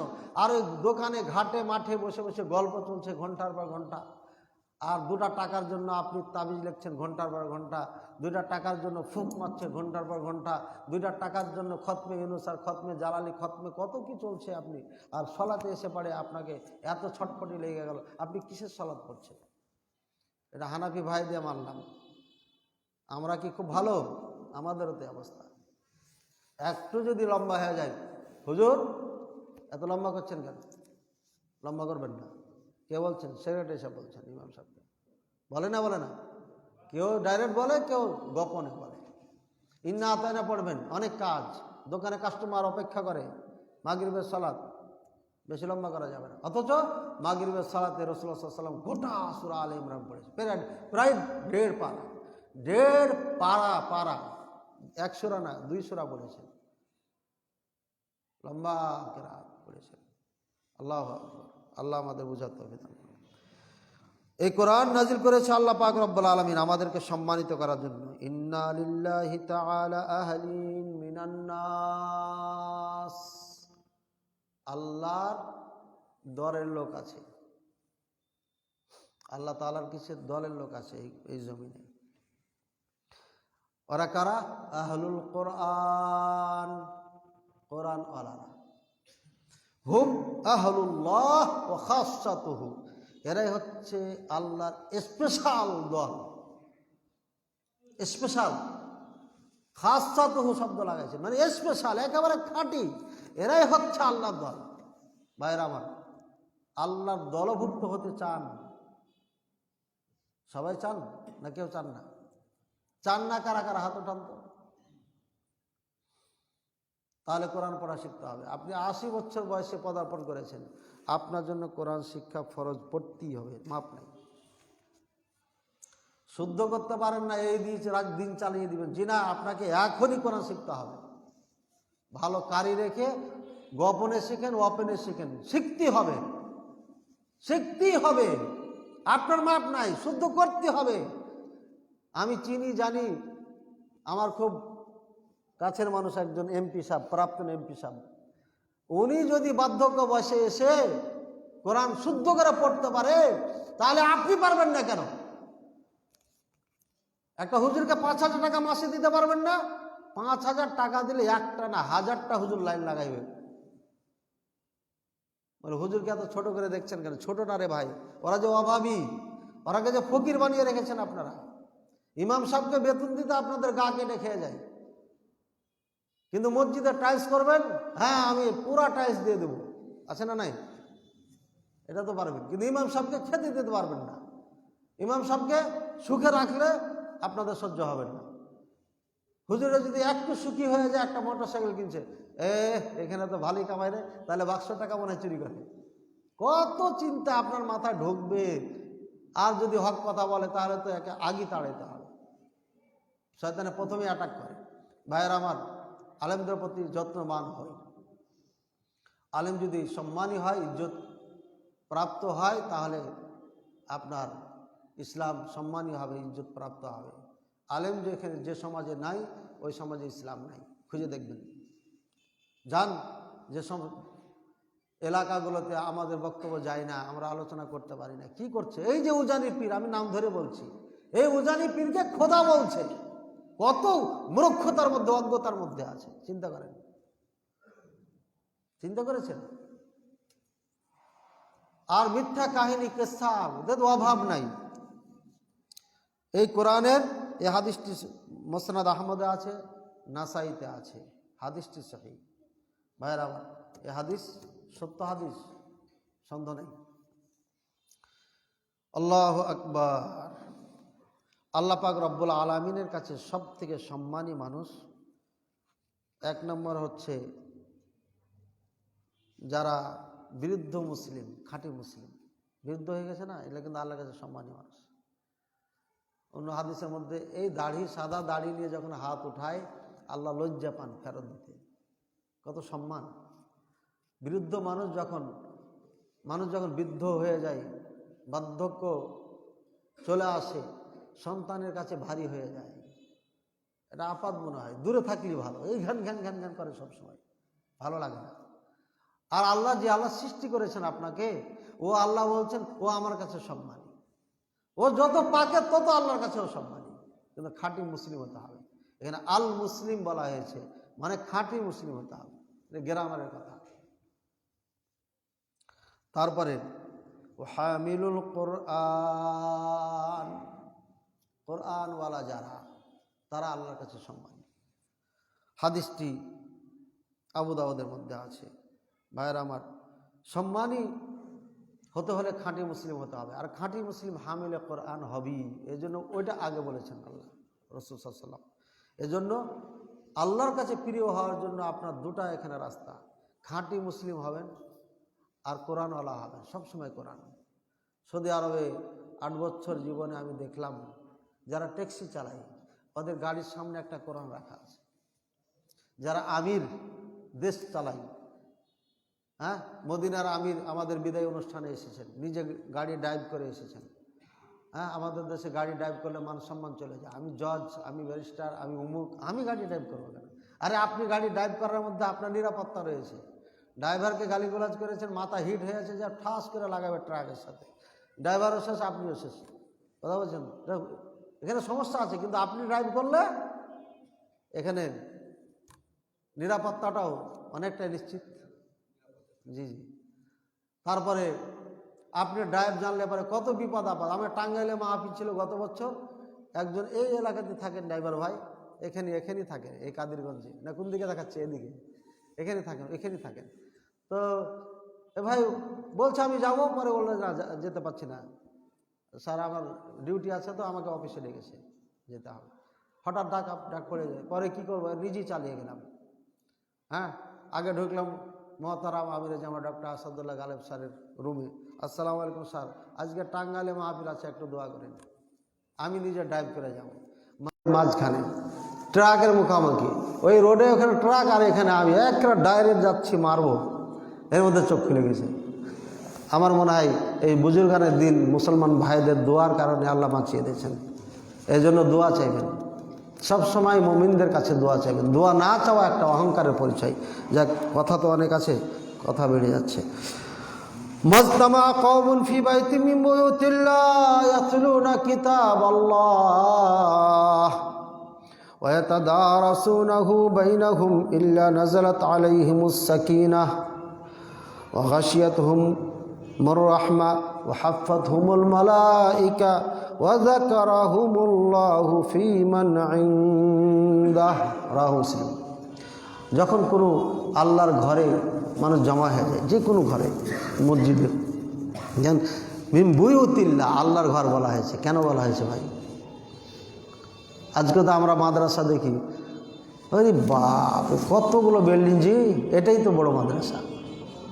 যাওয়ার পরে 2-4 বছর পড়ার পরে বাচ্চা যখন বাড়িতে আসে, ইমামতি দেওয়া হয়, তখন আর এক মাদানি কয়ে, হে আপনার ছেলে তো কোরআন শুদ্ধ করে পড়তে পারে না। তখন বলে, হাই এত বড় বিল্ডিংয়ে দিলাম, ছেলে কোরআন শুদ্ধ হলো না। আর একদিন ফতোয়া দিল, লেজ কেটে দিল। তখন বলছে আপনার ছেলে তো ফতোয়া দিয়ে ইসলামের লেজ কেটে দিয়েছে। হ্যাঁ, কী বললেন? হাই কথা বলছেন ভাইয়েরা আমার। বড় বিল্ডিংয়ের মধ্যে এলেম নাই, এলেম আছে ব্যক্তির মধ্যে। ইমাম বুখারীর মাদ্রাসা কোথায় দেখাতে পারবেন? আবু হানিফা রাহিমাহুল্লাহর মাদ্রাসা কই? ইমাম মালিক রাহিমাহুল্লাহর মাদ্রাসা কই? ইমাম আহমদ রাহিমাহুল্লাহ এত বড় ইমাম, 10 লক্ষ হাদিসের হাফেজ, কোথায় মাদ্রাসা তার?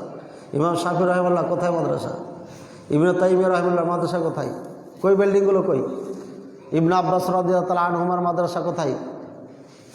হ্যাঁ, আব্দুল্লাহ বিন ওমর রাদিয়াল্লাহু তাআলা আনহুর মাদ্রাসা কোথায়? কই বিল্ডিংগুলো?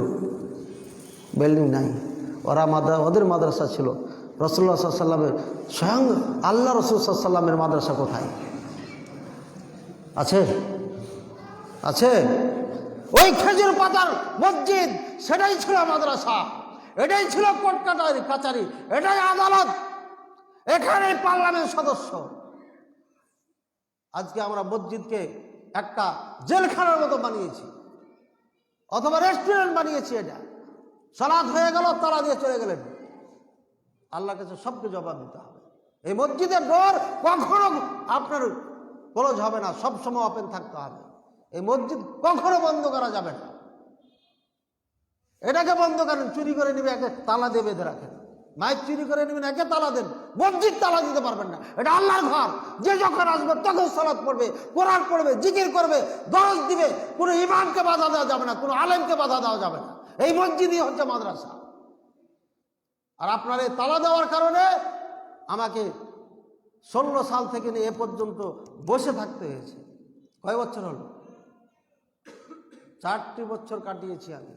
কোনো মাদ্রাসায় শিক্ষাদান দিইনি আপনাদের জন্য। আমি এক মসজিদে যেয়ে বলেছি, আপনাদের মসজিদে দোতলাটা দেন, আমি একটা মাদ্রাসা করি। দেননি। কিয়ামতের দিন জবাব দিতে হবে। হেতিমখানাওয়ালাকে বলে যাচ্ছে এটা মাদ্রাসা হবে, এখানে 100 ছাত্র পড়বে। কয়তলা মসজিদ এটা? 3 তলা মসজিদ। মানে কি 300 ছাত্র এখানে থাকতে পারবে? 300 ছাত্র লেখাপড়া যদি হয়, এখান থেকে 100টা আলেম যদি বের হয়ে যায়, হেতিমখান এই এলাকার মানুষ নাজাত পাওয়ার জন্য আমি মনে করি এটাই তাদের জন্য ইনশাআল্লাহ এনাফ হয়ে যাবে। আর এই মসজিদে তালা দিয়ে এত একটা দামি জায়গাকে, এত একটা দামি মসজিদকে শুধুমাত্র নামাজের জন্য খাস করে রেখে দিয়েছেন। কোন কিতাবে, কোন কোরআনে, কোন হাদিসে এটা বলেছে যেখানে তালা দিয়ে রাখতে হবে? কোন যুগের মসজিদে তালা ছিল? আরে তালা দেওয়াতে ইহুদির চরিত্র, মুসলমানদের চরিত্র না। যতক্ষণ এখানে শিক্ষাদান চলবে ততক্ষণ ওপেন থাকতে হবে। কেন এখানে একজন আলেমের দিনের এখানে দরস হয় না? কেন হয় না? আমি মাত্র 4টা ইউনিট ভাড়া নিলাম, এবার দিয়ে শুরু করলাম। এই জন্যই বললাম 4 বছর বসেছিলাম। বললেন হুজুর এতগুলো মাদ্রাসায় কেন বাড়াইতে পারছি না? জি, আমি বড় বড় 2টা মাদ্রাসায় চাকরি করেছি। এর আগে দুইটা করেছি, 4 মাদ্রাসার প্রিন্সিপাল ছিলাম, কিন্তু আমার মতো করে আমি পড়াইতে পারি নাই, এর জন্য চাকরি করিনি। আর একটা চাকরি করি নাই ভয়ে আপনার সাথে সম্পর্ক নষ্ট হবে, ভালোবাসি, এর জন্য চাকরি করিনি। কারণ আমার সিস্টেমে আমাকে পড়াইতে দিবেন না। আর এইটা করে খেয়ানত ছাড়া কিচ্ছু হচ্ছে না। 14 বছর লেখাপড়া করে ওই বলবি কোরআন হাদিস বুঝে না, পাগড়ি পুগড়ি সব নিয়ে চলে আসছে। ও শুদ্ধ করে কোরআন পড়তে পারে না, ও হাদিসের ইবারত পড়তে পারে না, ওর হাতের লেখা ঠিক নাই, ও শুধু বক্তাগিরি করে বাড়াইতে পারে, এছাড়া কিচ্ছু নাই ওর মধ্যে। বড় বড় মাদ্রাসায় টিচার পায় না। শুনলাম আমার একটা ছাত্র বেশি দিন পড়ে নাই, কিন্তু আমাদের দিক নির্দেশনা ছিল। আলহামদুলিল্লাহ, আমার যে ক্লাসে যারা বসেছে আজকে তারা সুনামধন্য ছাত্র। আমি নাম বলবো না, না তো বলবেন যে তাহলে ওনাদের কি বলছেন নাকি। যেই সব মাদ্রাসাগুলো আজকে এক নামে চিনেন, এখানে আমার ছাত্ররা চাকরি করে। 1 বছর গ্রামার পড়ে ওই ছাত্র এখন ভালো টিচার। সামান্য কয়েক মাস পড়েছে, হয়তো 6 মাস পড়েছে বা 2 মাস পড়েছে, 3 মাস ছুটিতে এসে পড়াইতো আমাদেরকে। এই ছাত্র এক মাদ্রাসাওয়ালা 50,000 টাকা অগ্রিম তাকে দিয়ে এসেছে। আর এক মাদ্রাসার কর্তৃপক্ষ জানতে পারার পরে 2 লাখ টাকা দিয়ে পাঠিয়ে দিয়েছে। আরে টাকা দিয়ে হুজুর কিনাও পাচ্ছে না রে ভাই। আপনি কেন টাকা দিয়ে হুজুর কিনবেন? আপনাকে কোটি কোটি টাকা দিয়ে মাদ্রাসা বানিয়ে দিয়েছে, আপনি হুজুর দিবেন মানুষকে, আপনি কেন টাকা নিয়ে দৌড়িয়ে বেড়াচ্ছেন হুজুরের পিছে পিছে? কে জবাব দিবে? এর জবাব আপনাকে দিতে হবে। আপনি আমার বক্তব্য শুনে আমাকে টাকা দিয়েছেন, আমার এলেম দেখে টাকা দেন, এই জন্য আপনাকে হিসাব দিতে হবে। আলেম কে তৈরি করতে পারে কে পারে না এটা আপনি চিনতে পারেননি, এই জন্য আপনাকে হিসাব দিতে হবে, আমাকে হিসাব দিতে হবে না। জৈনক বিখ্যাত একজন আলেম এদিন আমাকে বলেছিলেন, মাদানী সাহেব 4টি বছর পার করে দিলেন, হিসাব দিতে পারবেন? আমি বললাম যে আমি হিসাব দিতে পারবো, আপনি হিসাব দিতে পারবেন না, বাকিটি থেকে যাক এখানে। আমি হিসাব দিতে পারবো, আপনি হিসাব দিতে পারবেন না। আমি আজকে আলোচনা করলাম, কালকে আলোচনা করতে দিবেন না যে হুজুরটা তো কড়া, আসলেই কড়া, নিষেধ করার পরও তো শুনলো না। সুতরাং এই জন্য আমি দায়ী না, আপনি দায়ী। রাসূলুল্লাহ সাল্লাল্লাহু আলাইহি ওয়াসাল্লাম সব থেকে ভালো মানুষ ছিলেন, সেও কড়া, সেও আবু জেহেলের কাছে কড়া ছিল, উতবা সাহেবের কাছে কড়া ছিল, মক্কাবাসীর কাছে কড়া ছিল। তাই নিজের মাতৃভূমি ত্যাগ করতে হয়েছে তাকে। এর থেকে আর কি চান আপনি? কড়া হলেই পারি খারাপ হয়ে যায়, এটা না। আমরা তো কড়া না রে ভাই। আমরা মদিনার থেকে যা শিখেছি, খুব মিষ্টি কথা, খুব ভালো করে বলতাম, কিন্তু কড়া তো আপনারাই করেছেন, কড়া তো আপনারাই বানাইছেন আমাকে। উল্টা পথে কাজ করছেন তো আমাকে বলতেই হয় কড়া করে। আর কড়া করে না বললে তো বলে বাঙালি বুঝি না, মিষ্টি কথা বুঝি না বাঙালি, বুঝেন? আল্লাহ তুমি রহম করো, দয়া করো। যাক, যখন এরা কোনো আল্লাহর ঘরে জমা হয়ে যায়, ইয়াতলুনা কিতাবাল্লাহ, আল্লাহর কোরআন যখন তেলাওয়াত করে, ওয়াতাদারাসুনাহু, 8টায় 8:15 জামাত, হ্যাঁ 8:15 জামাত করতেই হবে। এটা যদি না করা যায় তাহলে পরে কিয়ামত হয়ে যাবে, হবে না? এই যে এত অনেক পেরেছে। আরে জীবনের প্রথম হেতিম খায় এসেছি, ছোট্ট, তাও ছোট্ট মসজিদ, 3 তালাতে। নিম্নে বললাম যে 3000 না 300 ছাত্র না 300 লোকের জায়গা হবে, তো সেখানেও আপনাদের টাইম বাধা আছে, এর টাইমই সালাত করতে। সাহাবায়ে কেরাম এসে বসে আছে, হ্যাঁ সকালে ওয়াজ করলেন ফজরে, এই থামো, যাওয়া যাবে না। ওয়াজ করতে করতে জোহর হয়ে গেল, জোহরে ওয়াজ করলো, এই যাওয়া যাবে না, সব ক্ষুধার্ত বসে আছে। জোহর করতে করতে আসর হয়ে গেল, এই থামো, যাওয়া যাবে না, মাগরিব হয়ে গেল। সহি হাদিসেরা আমি অনুবাদ করে দিলাম। আরে ভাই কোথায় আমরা? সব কিছুই আপনি নিয়ন্ত্রণ করেন, কোরআন সুন্নাহর নিয়ন্ত্রণে কিছুই না এদেশে। এর দয়ার মধ্যে থাকবে আল্লাহ, এর দয়ার মধ্যে আছে। ওয়াহাফাতহুমুল মালাইকা, অগণিত ফেরেশতারা বেষ্টন করে রাখে। সাহাবী কোরআন পড়ছে, দেখছে সূর্য দেখা যাচ্ছে না, দৌড় দিয়া কোরআন বন্ধ করে রাসূলুল্লাহ সাল্লাল্লাহু আলাইহি ওয়াসাল্লামের দরবারে এসে বলছেন, ইয়া রাসূলুল্লাহ সাল্লাল্লাহু আলাইহি ওয়াসাল্লাম, আমি কোরআন পড়ছিলাম, সূর্য হঠাৎ করে দেখা যাচ্ছিল না, বন্ধ করলে সূর্য আবার স্বাভাবিক হয়ে যায়। বলছে সাহাবীরে, কোরআন পড়ার কারণে জমিন থেকে আসমান পর্যন্ত সাহাব নাকি ফেরেশতারা তোমাকে বেষ্টন করে রেখেছিল, যেমনই কোরআন বন্ধ করেছো ফেরেশতারা চলে যাওয়ার কারণে সূর্য দেখা দিয়েছে। আল্লাহু আকবার। ভাইরা আমার, কোরআন কোরআন হচ্ছে এত পাওয়ারফুল কিতাব, যেখানেই পড়বেন সেখানেই আল্লাহ রহমত দিয়ে বেষ্টন করে রাখবে, ফেরেশতারা আপনাকে বেষ্টন করে রাখবে, শান্তি বর্ষণ হবে।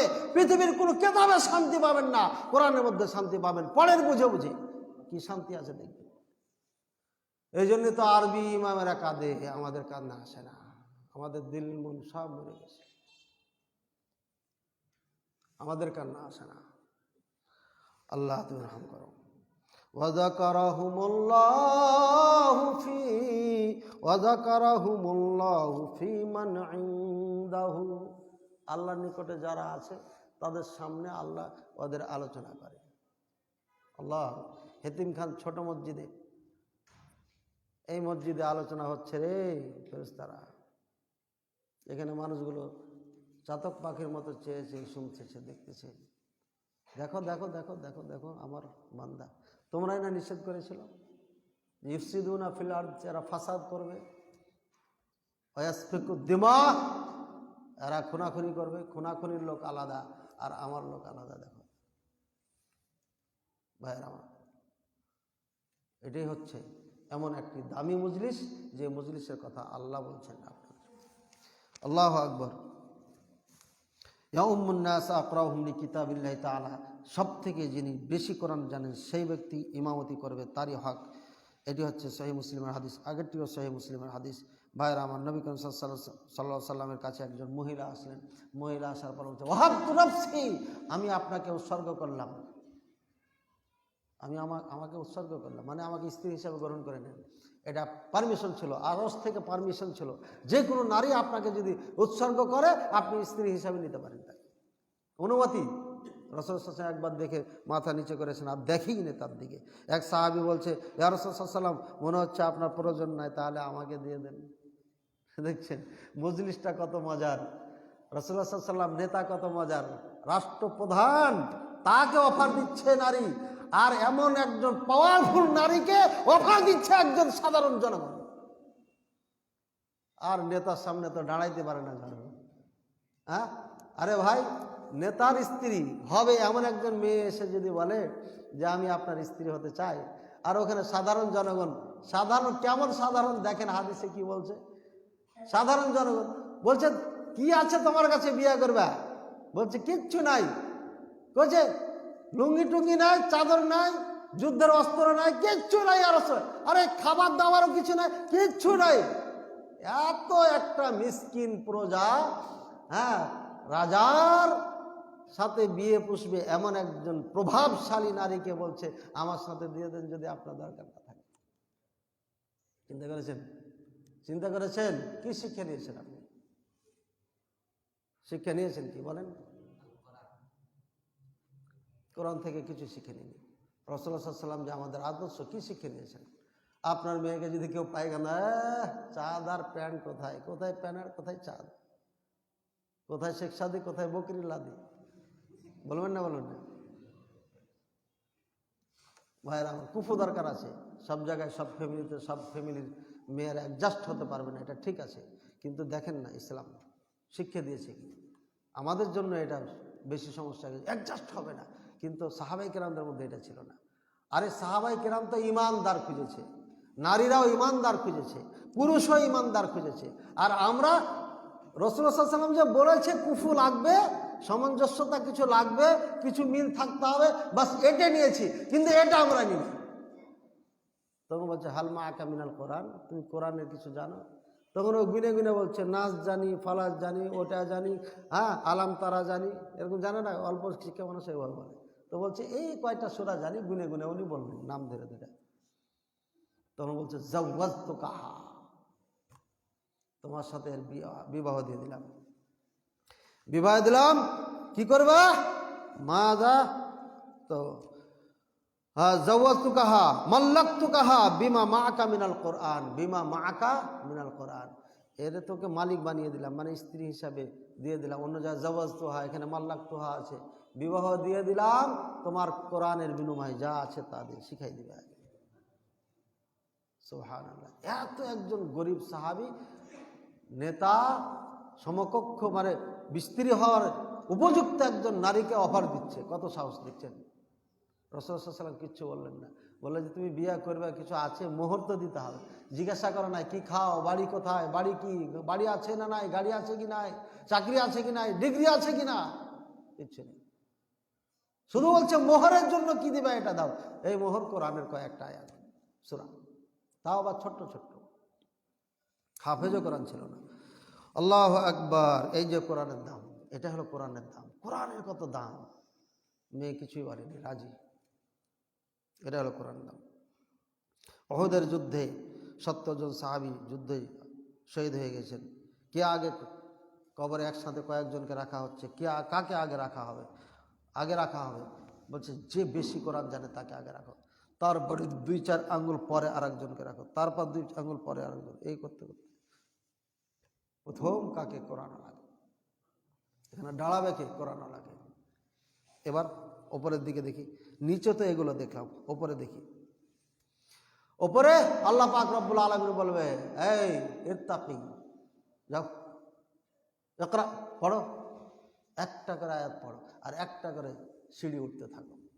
যেখানে তোমার কোরআন শেষ সেখানে তোমার স্থান।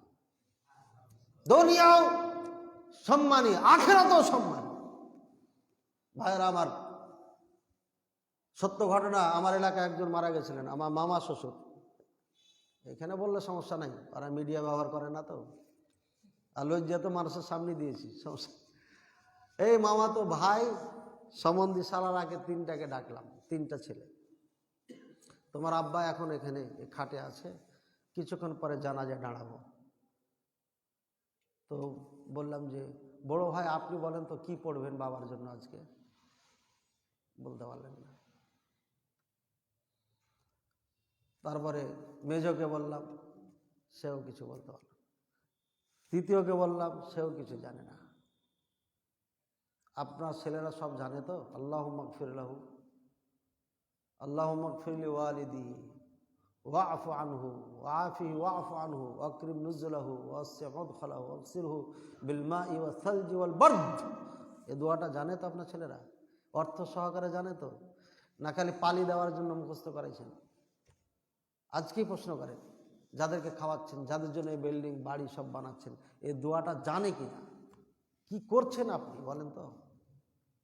আপনার জানাজাই পড়বে, এই দোয়াটা সে জানে না, আপনি করলেনটা কি বলেন, কি করলেন আপনি? ছি ছি ছি, এমন জীবন তো আল্লাহ আমাদেরকে অতিবাহিত করতে বলেননি। যাক, জ্ঞানীদের জন্য এটি এনাফ। ইন্না শাইতান ইয়ানফির মিনাল বাইতিল্লাযী তুকরাউ ফি সূরাতুল বাকারা, যেই ঘরে সূরা বাকারা পড়া হয় ওই ঘর থেকে শয়তান পালিয়ে যায়। হাদিসটি সহিহ মুসলিমের রয়েছে। ভাইরা আমার, মান হাফিজা 10 আয়াতিন মিন আউয়ালি সূরাতিল কাফি উসিমা মিনাদ দাজ্জাল, রাহু মুসলিম। সহিহ মুসলিমের হাদিস। আর 10টি আয়াত সূরা কাহাফের প্রথম থেকে যারা মুখস্থ করবে, মুখস্থ করবার আমল করবে, আল্লাহ পাক রব্বুল আলামিন দাজ্জাল থেকে তাকে পরিত্রাণ দিয়ে দিবে। ইকালু সাহাবিল কোরআন, এটা পড়ে দিয়েছে আগে। মান কারাল কোরআন ওয়া তাআল্লামা ওয়া আমিলা বিহি উলবিসা ইয়াউমাল কিয়ামাতি তাজাম মিন নূরিন যাওহু মিসরি যাওই শামসি ওয়া ইকসাওয়ালিদাইহি হুল্লাতাইনি লা ইয়াকুমু বিহিমা দুনিয়া ফায়াকুলানি বিমা কুসিনা ফায়ুকাল বিআখযি ওয়ালাদিকুমাল কুরআনা। হাদিসটি মুস্তাদরাক হাকিমের মধ্যে রয়েছে। যাহাবী রাহিমাহুল্লাহ বলছেন এটা সহিহ হাদিস, হাকিম রাহিমাহুল্লাহ বলছেন এটা সহিহ হাদিস, বিশুদ্ধ হাদিস। বলছে পিতামাতা, যে বাচ্চা সন্তানদের আসবে, পিতামাতারা আসবে কিয়ামতের দিন, ওদেরকে একটা টুপি পরিয়ে দিবে, মুকুট। এই মুকুটটা সূর্যের মতো আলোকিত হবে। বিবাউল বিসা, বলবে কেন, কি কারণে আমাকে এই তাজ পরানো হলো, আমি তো কোনো আমল দেখতেছি না। ওই বাপ মা বলবে, তখন বলবে যে তোমার সন্তানের কারণে এটা পরানো হয়েছে। এত দামি এটা যে গোটা পৃথিবী তার সমতুল্য না, এত দামি। আপনি 3 কাঠা জমির ওপরে এত বাহাদুরি আর এত দামি একটা মুকুট পরিয়ে দেওয়া হবে, গোটা পৃথিবী তার কাছে কিছু না। আল্লাহু আকবার। ফায়ুকাল, তাকে বলা হবে বিআখযি ওয়ালাদিকুমাল কুরআন, তোমাদের দুইজনের সন্তান ছিল দুনিয়াতে, ওকে আলেম বানাইছিল না? ওই আলেম, কোরআনের আলেম বানিয়েছিলে, হাফেজে কোরআন বানিয়েছিলে, ওই জন্যই তোমাকে এই উপহার দেওয়া হয়েছে। আল্লাহ, আরও উপহার আছে, আপনি কিছু করে যাবেন না, আপনার উপহার আছে। ইকরাউল কোরআন, নবী করিম সাল্লাল্লাহু আলাইহি ওয়াসাল্লাম কোরআন পড়ো। ইয়াজিউল কোরআন ইয়াউমাল কিয়ামাতে, কিয়ামতের দিন কোরআন আসবে রে ভাই। ফায়াকুল ইয়া রাব্বি, কোরআনে বলবে আয় আমার আল্লাহ, হাল্লিহি, একে কিছু পরাইয়া দাও, মানে মুকুট দেওয়ার জন্য বলবে। ফায়ুল বাস তাজুল কারামা, সম্মানের তাজ পরায়া দেওয়া হবে, বুঝছেন? সম্মানের তাজ, এই তাজ পরানো হবে। সম্মায়াকুল, তারপরে বলবে ইয়া রাব্বি জিদহু, আরে আরো কিছু দাও। কে বলবে এটা? কে বলবে? কোরআন বলবে, এ আল্লাহ আরো কিছু দাও। শুধু এই মুকুট দেওয়া হবে না, এরপরে ফাইল বাস হুল্লাতাল কারামা, সম্মানী পোশাক পরিয়ে দেওয়া হবে। আল্লাহ, পুরা বডি সাজানো হয়ে গেছে, এবার বর সেজে গেছে, প্রস্তুত। এবার আবার আবদার করছে কোরআনে। কোরআন বলে সুম্মায়াকুলু ইয়া রাব্বি ইরদি আনহু, এ আল্লাহ তুমি রাজি হইয়া যাও এই কোরআন পাঠক আর হামেলে কোরআনের ওপরে, এরপর রাজি হয়ে যাওয়ার। ফায়ারদা আনহু, আল্লাহ রাজি হয়ে যাবেন। আল্লাহু আকবার। কি করছেন সন্তানদেরকে? এতগুলো স্কুল কলেজ, মদিনাতুল উলুম, এটা হচ্ছে শিক্ষানগরী। শিক্ষানগরীতে আপনার নাম দিয়েছেন, আমাদের মাদ্রাসা দেখে শিক্ষানগরীর নাম হয় নাই। যেই শিক্ষানগরী দিয়ে নগরী শিক্ষা উপাধি পেয়েছে, ওটা হচ্ছে ন্যাংটা শিক্ষার কারণে এই উপাধি পেয়েছে। আমি বলছি না যে শিক্ষা দিতে হবে না। আগডুম বাগডুম হাট্টিমাটিম টিম যখন ছোটোকালে পড়তাম, আম্মাকে বলতাম আম্মা এইগুলো কি আবার আগডুম বাগডুম, এটা কেমন কেমন কেমন লাগতেছে আমাকে, মানে মনের মধ্যে মিল খাচ্ছে না। কি আগডুম বাগডুম, এটা কি? আরে আম জাম কাঁঠাল মাঠ থেকে যেটা শিখেছি এটা তো বাস্তবে দেখতেছি, কিন্তু এখানে কি লেখেছে আগডুম বাগডুম, হাট্টিমাটিম টিম, মাঠে পাড়ে ডিম, খাড়া দুটা সি মাঠে। হ্যাঁ, গরু কোথাকার, আরে গরু এই পাখি কোথায় পাইলা? খাড়া দুটা সিং, মাঠে ডিম পাড়ে। আমি তো গরু চড়িয়েছি মাঠে মাঠে। তুমি কোন গরু হইলা? তুমি গরু রাখাল হইতো তাও একটা হতো, তুমি লেখলা কি? অবাস্তব একটা কথা লিখেছে আর বুঝিয়ে দিয়েছে, এই শিশু শুনেলে তোকে হাট্টিমাটিম টিম যেমন অবাস্তব পড়াইলাম, তুই MA BS পাস করবি, যা কিছু করবি করবি, এরপরে যখন এই চেয়ারে বসবি, ক্ষমতার চেয়ারে বসবি, অবাস্তবের সাথে কাজ করবি, বাস্তবের সাথে মিলিয়ে কাজ করবি না। রাস্তা থাকবে 80 ফিট, তুই বানাবি 60 ফিট, টাকা নিয়ে বিল্ডিং বাঁচিয়ে দিবি। অবাস্তবের সাথে কাজ করবি, গরিবের মুলবির বিল্ডিং পাইলে গড়িয়ে দিবি, নেতার বিল্ডিং পাইলে চেয়েও দেখবি না, না তো চোখ উঠাই নেব। তাই তো হচ্ছে না। আমাদের কথা মাঝে মাঝে নেতাদের পক্ষে হয়, কখনো বিপক্ষে হয়ে যায়। আপনারা করছেন যে এটা কথা বলছেন, এই যে আমি গাড়ি নিয়ে যাচ্ছি, নেতার গাড়ি এসে ফুর বাসি মারছে। তোমার বাপের রাস্তা নাকি এটা? তোমাকে আগে রাস্তা দিতে হবে আমাকে? তুমি তো টাকা চুরি করে রাস্তা খারাপ করেছো। 4 লাইন তো অনেক আগে হওয়ার কথা ছিল, এখন 4 লাইন হবে কেন? তুমি আমাকে বাসি দাও কেন? সবকে বন্ধ করে তুমি রাস্তা দিয়ে যাবে, তোমার এত সময়ের দাম, আমার সময়ের দাম নাই। আমি একটা কোরআনে অক্ষর পড়লে 10 নেকি পাই, আর তুমি 1000 অক্ষর পড়ে 1 নেকি পাবে না। তুমি আমাকে বাসি দাও ফুরুকে চলে যাচ্ছ, মানে তুমি তো চোর।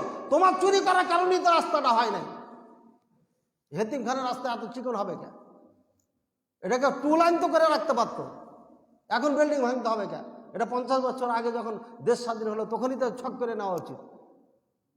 ঢাকাটা কি ওটা ঢাকা? আরে মানুষের ঢেকে গেছে, বিল্ডিংয়ে ঢেকে গেছে, ওটা কি একটা রাজধানী হলো নাকি? হ্যাঁ, ছি ছি ছি ছি ছি ছি, সব চোরের আখড়া। হ্যাঁ, নিষেধ করার পরও যাই তাই কথা বলতেছে। আল্লাহ রহম করো। কোরআন বলবে আল্লাহ রাজি হয়ে যাও, রাজি হয়ে যাবে। এবার আল্লাহ বলবে ইকরা, পড়ো, ওরকা, উঠো। ওয়াইজাদু বিকুল্লি আয়া হাসানা, আর প্রত্যেকটি আয়াতে একটা করে নেকি দেওয়া হয়, মানে সম্মান ইজ্জত। আখেরাতও পড়ো, একটা করে আয়াত পড়ো, আর একটা করে উপরে উঠতে থাকো। ইজ্জত সম্মান, এই যে কোরআন। হাদিসটি তিরমিজিতে আছে। আল্লাহ পাক রব্বুল আলামিন আরো সম্মান দিয়েছেন আমাদের। ইকরাউল কোরআন, রাসূল সাল্লাল্লাহু আলাইহি ওয়াসাল্লাম, আমার উম্মতরা কোরআন পড়ো, ফাইন্নাহু ইয়াতি ইয়াউমাল কিয়ামাতি শাফিআন লিআসহাবিহি। এই কোরআন পাঠকদের জন্য সুপারিশকারী হিসাবে আসবে। আল্লাহ আকবার। কোরআন সুপারিশ করবে। কোরআন যদি আল্লাহর কালাম সুপারিশ করে, আমার আর টেনশন আছে? টেনশন নেই। এটা আল্লাহর কালাম, অর্থ আল্লাহর, শব্দ আল্লাহ। চিন্তা করেছেন আপনি কোন বিধানের সাথে আমাদের এত অবহেলা? এই কোরআনের শব্দ, অর্থ সব কিছু আল্লাহর পক্ষ থেকে। সুতরাং এই কোরআনের সাথে আমরা কেন এত অবহেলা করছি? ভাইরা আমার, ইউতা ইয়াউমাল কিয়ামাতি বিল কোরআন ওয়া আহলুহুল্লাযীনা ইয়ামালুনা বিহি। আল্লাহু আকবার। কিয়ামতের দিন কোরআনকে আনা হবে, কোরআন ওয়ালাদেরকে আনা হবে। কোরআন ওয়ালা বুঝেন তো? জি, এটা বোঝার কথা। এই জন্য আমরা বলছি, কোরআন যারা দুনিয়াতে পাঠ করেন, যারা আমল করেন, যারা আমল করতো কোরআনে, এদেরকে আনা হবে। ওয়া আহলুহুল্লাযীনা ইয়ামালুনা বিহি, ওই সমস্ত কোরআন ওয়ালাদেরকে আনা হবে যারা আমল করতো কোরআন অনুযায়ী। কোরআন অনুযায়ী আমল না করলে এই ফজিলত আপনার জন্য নাই। তারপরে কি হবে? তাকদামুহুম সূরাতুন ওয়া আলু ইমরান, সূরাতুল বাকারা ওয়া আলু ইমরান, দুইটা সূরা আসবে, বাকারা আর আলে ইমরান, এই দুটো আসবে। আসার পরে কি করবে? তাহাজ্জানি আন সাহিবিহিমা, এই দুই সূরা যারা বেশি বেশি পাঠ করেন, এদের জন্য এরা ঝগড়া করবে। তাহাজ্জানে মানে ঝগড়া করা, ঝগড়া করা, এটা হচ্ছে শাব্দিক অর্থ।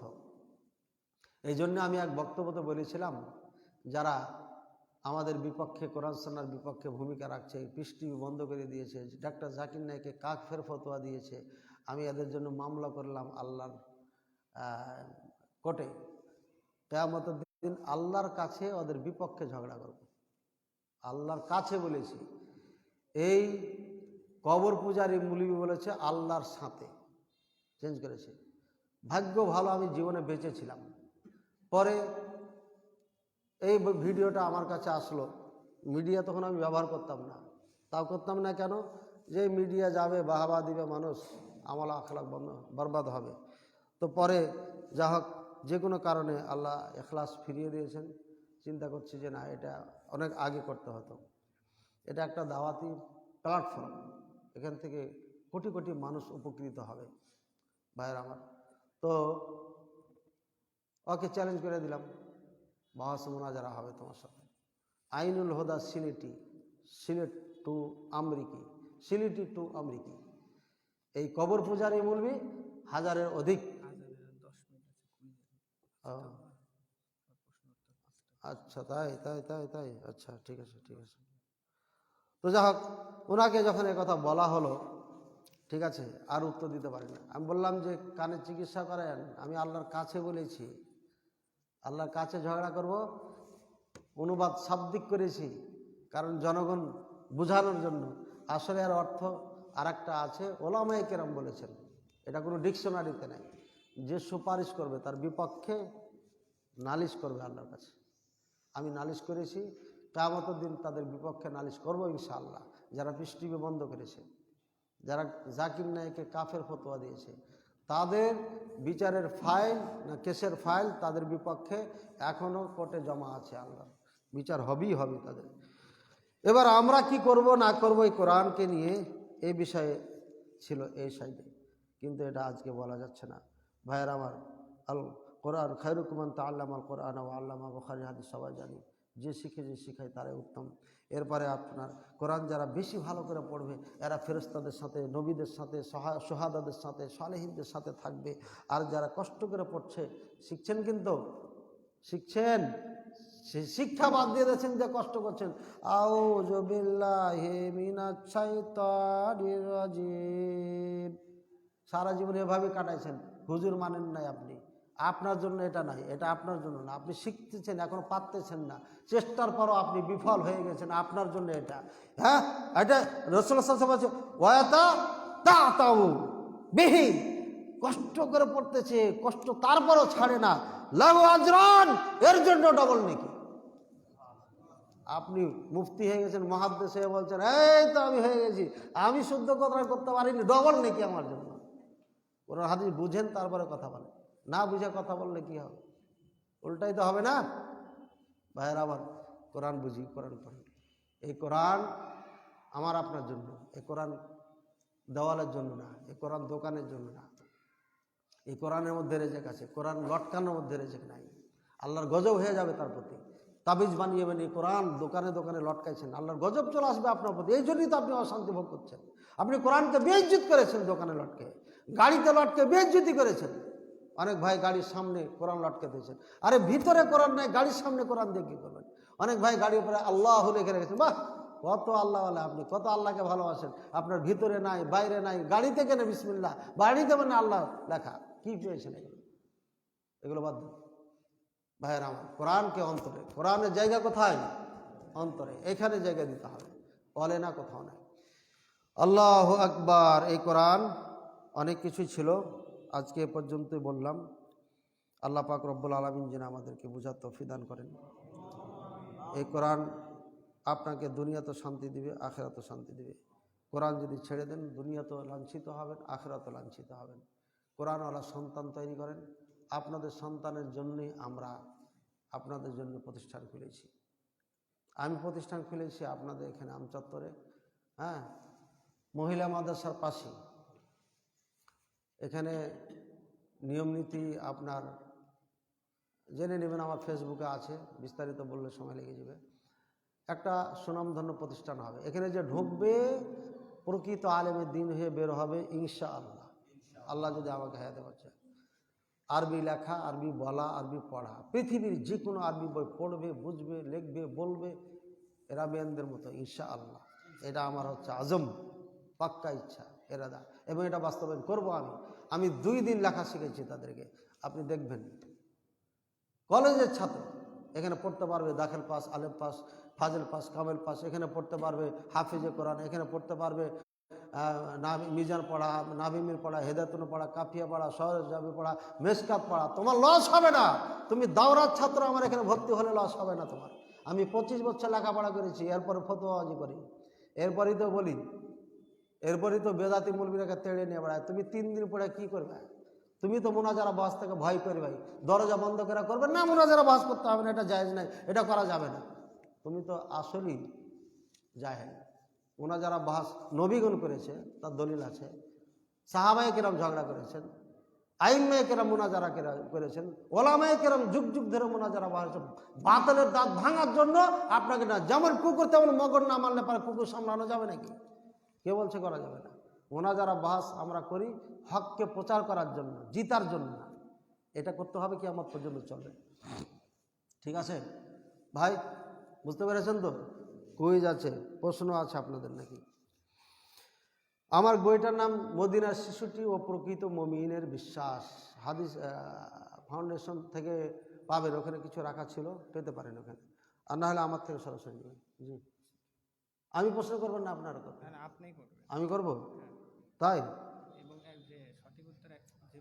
হ্যাঁ হ্যাঁ, এই আলোচনার মধ্যে থেকে? ওরে বাবা, এত কঠিন কথা।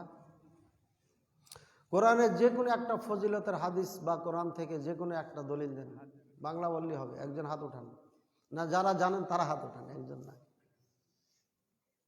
হ্যাঁ বলেন।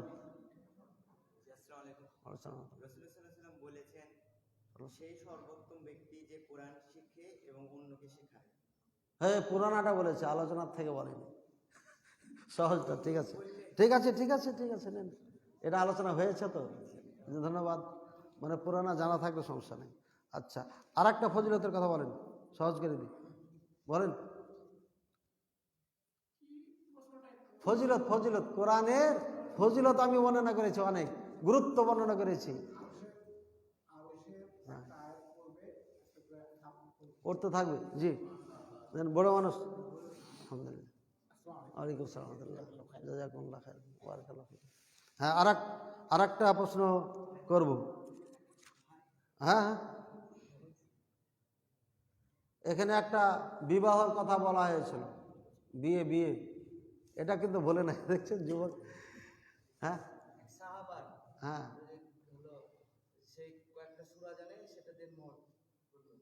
অফার দিয়েছিল কাকে? মেয়েটি কাকে অফার দিয়েছিলেন? রাসূল সাল্লাল্লাহু আলাইহি সাল্লামকে বিয়ে করতে চেয়েছেন। এমন একজন নারীকে, সাধারণ একজন সাহাবী, যার কোনো সম্পদ বলি নাই, একটা টাকাও নাই, একটা চাদরও নাই, 1 কেজি চাউলও নাই, হ্যাঁ, রাজার স্ত্রী হওয়া যোগ্য একজন পাত্রীকে পাইগাম দিচ্ছে কেটা? সাধারণ একজন গরিব সাহাবী। এটা হচ্ছে মেন শিক্ষা। জি, ধন্যবাদ, আপনাকে নিয়ে যান। ওয়ালাইকুম আসসালাম ওয়া রাহমাতুল্লাহি ওয়া বারাকাতুহু। এবার আপনাদের 5টি প্রশ্ন সুযোগ আছে, উন্মুক্ত করতে পারেন যে কোনো বিষয়ে ইসলামিক ব্যাপারে। ওয়ালাইকুম আসসালাম।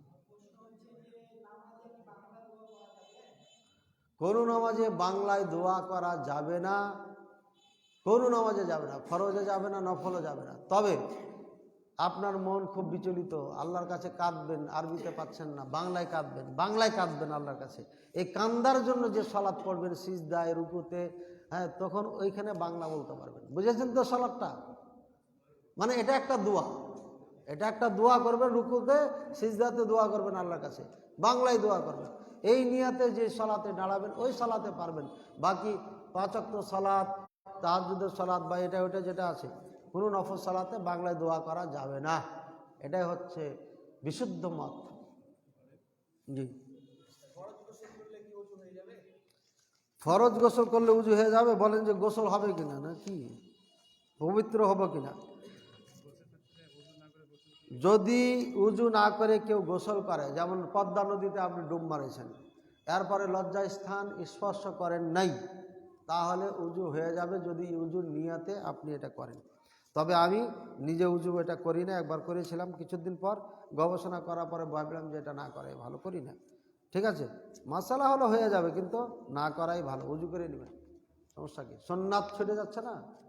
জি জি, ওয়ালাইকুম আসসালাম। আজকে আমি যে প্রশ্নটা করবো সেটা আজকে আলোচনা প্রসঙ্গের বাইরে তো প্রশ্নটা করি। ইয়াজুজ মাজুজ এরা কি আদম সন্তান? জি, ইয়াজুজ মাজুজ হচ্ছে আদম সন্তান, ইয়াফাসের সন্তান, নূহ আলাইহিস সালামের সন্তান। জি, বাইরে এখন আছে কোথায়? এটা তো আমি বলেছি অনেক আগে যে আরেকটা জগৎ আছে, এখনো কোনো দার্শনিক জানে না, সেটা হচ্ছে ইয়াজুজ মাজুজের এলাকা। ইয়াজুজ মাজুজ পৃথিবীটাই সম্পর্কে এখন মানুষ জানে না। তার মধ্যে সেই ইয়াজুজ মাজুজের দেশ যে বন্দি করা রেখে হয়েছে, ওই দেশটা এখনো আবিষ্কার করতে পারে নাই বর্তমান পৃথিবী। বুঝেছেন তো? মানে দুনিয়া সম্পর্কে আমরা জানি না, আসমান তো দূরের কথা। জি,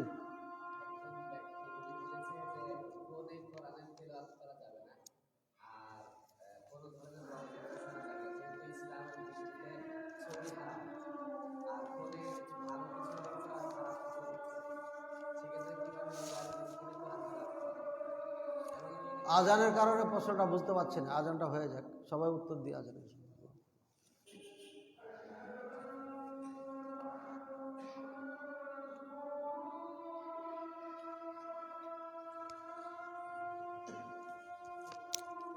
বিসমিল্লাহ।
নামাজ 8:30 জি। হ্যাঁ কি বলছেন? তুমি তো ভর্তি হয়েছো আমার মাদ্রাসায় নাকি? জি বলো। উনি বলেছিলেন যে ফোনে একটা ভালো কিছু দেখায় আবার খারাপ কিছু দেখায়, সেক্ষেত্রে একই পর্দায় কোরআনের তিলাওয়াত করেছে আবার খারাপ কিছু দেখছে, এক্ষেত্রে কোরআনের মানের হানি করা হয়। আর উনি এটাকে বলেছেন বেদাত। তা আমি আপনার কাছে এটা জানতে চাচ্ছি যে আসলে কি কোরআনের ফোনে কোরআনের তিলাওয়াত বাস হয়ে গেছে উত্তর, প্রশ্ন হয়ে গেছে। কোনো ভাই বলতেছেন, মৌলভী সাহেব বলছেন না সাধারণ মানুষ? তাবলীগের একটা নাম। তাবলীগের একজন আমির সাহেব বলছেন, ভয়ঙ্কর একটা দল, ইমান বিধ্বংসী অ্যাটমি বোমা। আমার আলোচনা আছে তাবলীগ ভাইদের নিয়ে, কালিমাওয়ালা মুসলিম, কালিমা বিহীন মুসলিম, এই আলোচনাটা নেটে আছে, মুখলিস বিন আরশাদ লিখলে পাবে। বলেছেন যে এই মোবাইলে একই স্ক্রিনে যেহেতু কোরআন পড়া হয় আবার গানও শোকা হয়, এখানে ছবিও অনেক সময় চলে আসে, উল্টাপাল্টা আসে না, আসে তো, এইখানে কোরআন পড়া যাবে না যেহেতু এখানে সব কিছু হচ্ছে, এটা বেদাত, তাই বলেছে না? ও তো বেদাতই চেনে না, তো কেমন কেমন ই করবে? ওই আমিরে জামাতকে জিজ্ঞাসা করবে, তুমি আগে বেড়ি খেয়েছো, জর্দা খেয়েছো না খাওনি? খেয়েছে, ও জর্দা খায়, ওদের কাছে জর্দা হালাল। তো যেই মুখে জর্দা খায় ওই মুখে কোরআন পড়ে কেমন? ওটা তো হারাম খেয়েছে, ঠিক আছে? ওদের বক্তারা গালি দেয় না, গালি দেয়, যে মুখে গালি দেয় ওদের ওই মুখে আবার কোরআন পড়বে কেমন? তাহলে ওই মুখই কেটে ফেলতে হবে। ওই আমিরকে বলবে যে তোমার মুখই, আপনার মুখই কেটে ফেলে দেন, কারণ এই মুখে আপনি একবার জর্দা খেয়েছেন, এর আগেই করেছেন, এই হাতে ঘুষ খেয়েছেন, এই হাত দিয়ে সুদ নিয়েছেন, হ্যাঁ, সুতরাং এই হাত দিয়ে কাউকে অন্যায় করেছেন, এরপরে আমিরে জামাত হয়েছেন তাবলীগের, তো সুতরাং আপনার হাত কেটে ফেলে দেন, এই হাত দিয়ে ভালো কাজ করা যাবে না। এটা অজ্ঞতা এবং এটা কোরআন সুন্নাহ না বোঝার একটা জ্বলন্ত প্রমাণ দিয়েছেন উনি, আল্লাহ ওনাকে হেদায়েত দান করুন। জি আসসালাম। মেয়েরা তাদের মুখে যদি অসংখ্য তিল থাকে, যেটাকে মেডিসিন দিয়ে করতে পারবে? ওই যে মানে কোনো ব্যাধির কারণে চেহারার মধ্যে অনেক কিছু হয়ে যায় অনেক সময়, এটা যদি সে বৈধ কোনো চিকিৎসার মাধ্যমে দূর করতে চায় পারবে, ঠিক আছে? কিন্তু কুচকুচা কালা বিউটি পার্লারে যে সাদা বানিয়ে মানুষকে ভোলাবে, এটা হচ্ছে আপনার শয়তানি কাজ, হারাম, জায়েজ নাই। আরেকটি প্রশ্ন, ইমামে কি মানে ঈদের সালাত কয়বার পড়াতে পারবেন? প্রয়োজন হলে যতবার ইচ্ছা ততবারই পারবেন, সমস্যা নেই। আমরা একটা প্রশ্ন হলেই শেষ করবো, যে প্রশ্ন একটা জি আমার যেমন বয়স 7 সুরা তাহা 10টা হেফজ করলে আল্লাহ বরকত দিয়ে দেবে, কিন্তু এখন তো আমার যেহেতু বয়স তাতে আমি তো হেফজ করতে পারবো না। জি আমি তো যদি পড়ি প্রতি শুক্রবার প্রতিদিন, তাহলে আল্লাহ কি আমাকে সেই উদ্যানটা দেবে না? হ্যাঁ, আমাদের সম্মানিত ভাই বলছেন যে আমি তো এখন বয়স্ক মানুষ, কোরআন মুখস্থ করতে পারছি না, তাহলে আমি যদি এটা বেশি বেশি তেলাওয়াত করি তাহলে কি সে ফজিলত দিবেন কি না? আপনার কোরআন তেলাওয়াতের কাছে তো প্রত্যেক অক্ষর অক্ষরে নেকি পাবেন আপনি, কিন্তু যে ফজিলত কোরআনের আয়াত পড়তে হবে, উপরে যেতে হবে, এটা পাওয়া যাবে না। এটার জন্য মুখস্থ করতে হবে, এটার জন্য কি করতে হবে? মুখস্থ করতে হবে। যে যত কোরআন মুখস্থ করবেন সে শত উপরে যেতে পারবে, কিন্তু হ্যাঁ, কিন্তু অন্য ফজিলত অন্য আপনাকে সম্মানই করবেন অন্যভাবে। জি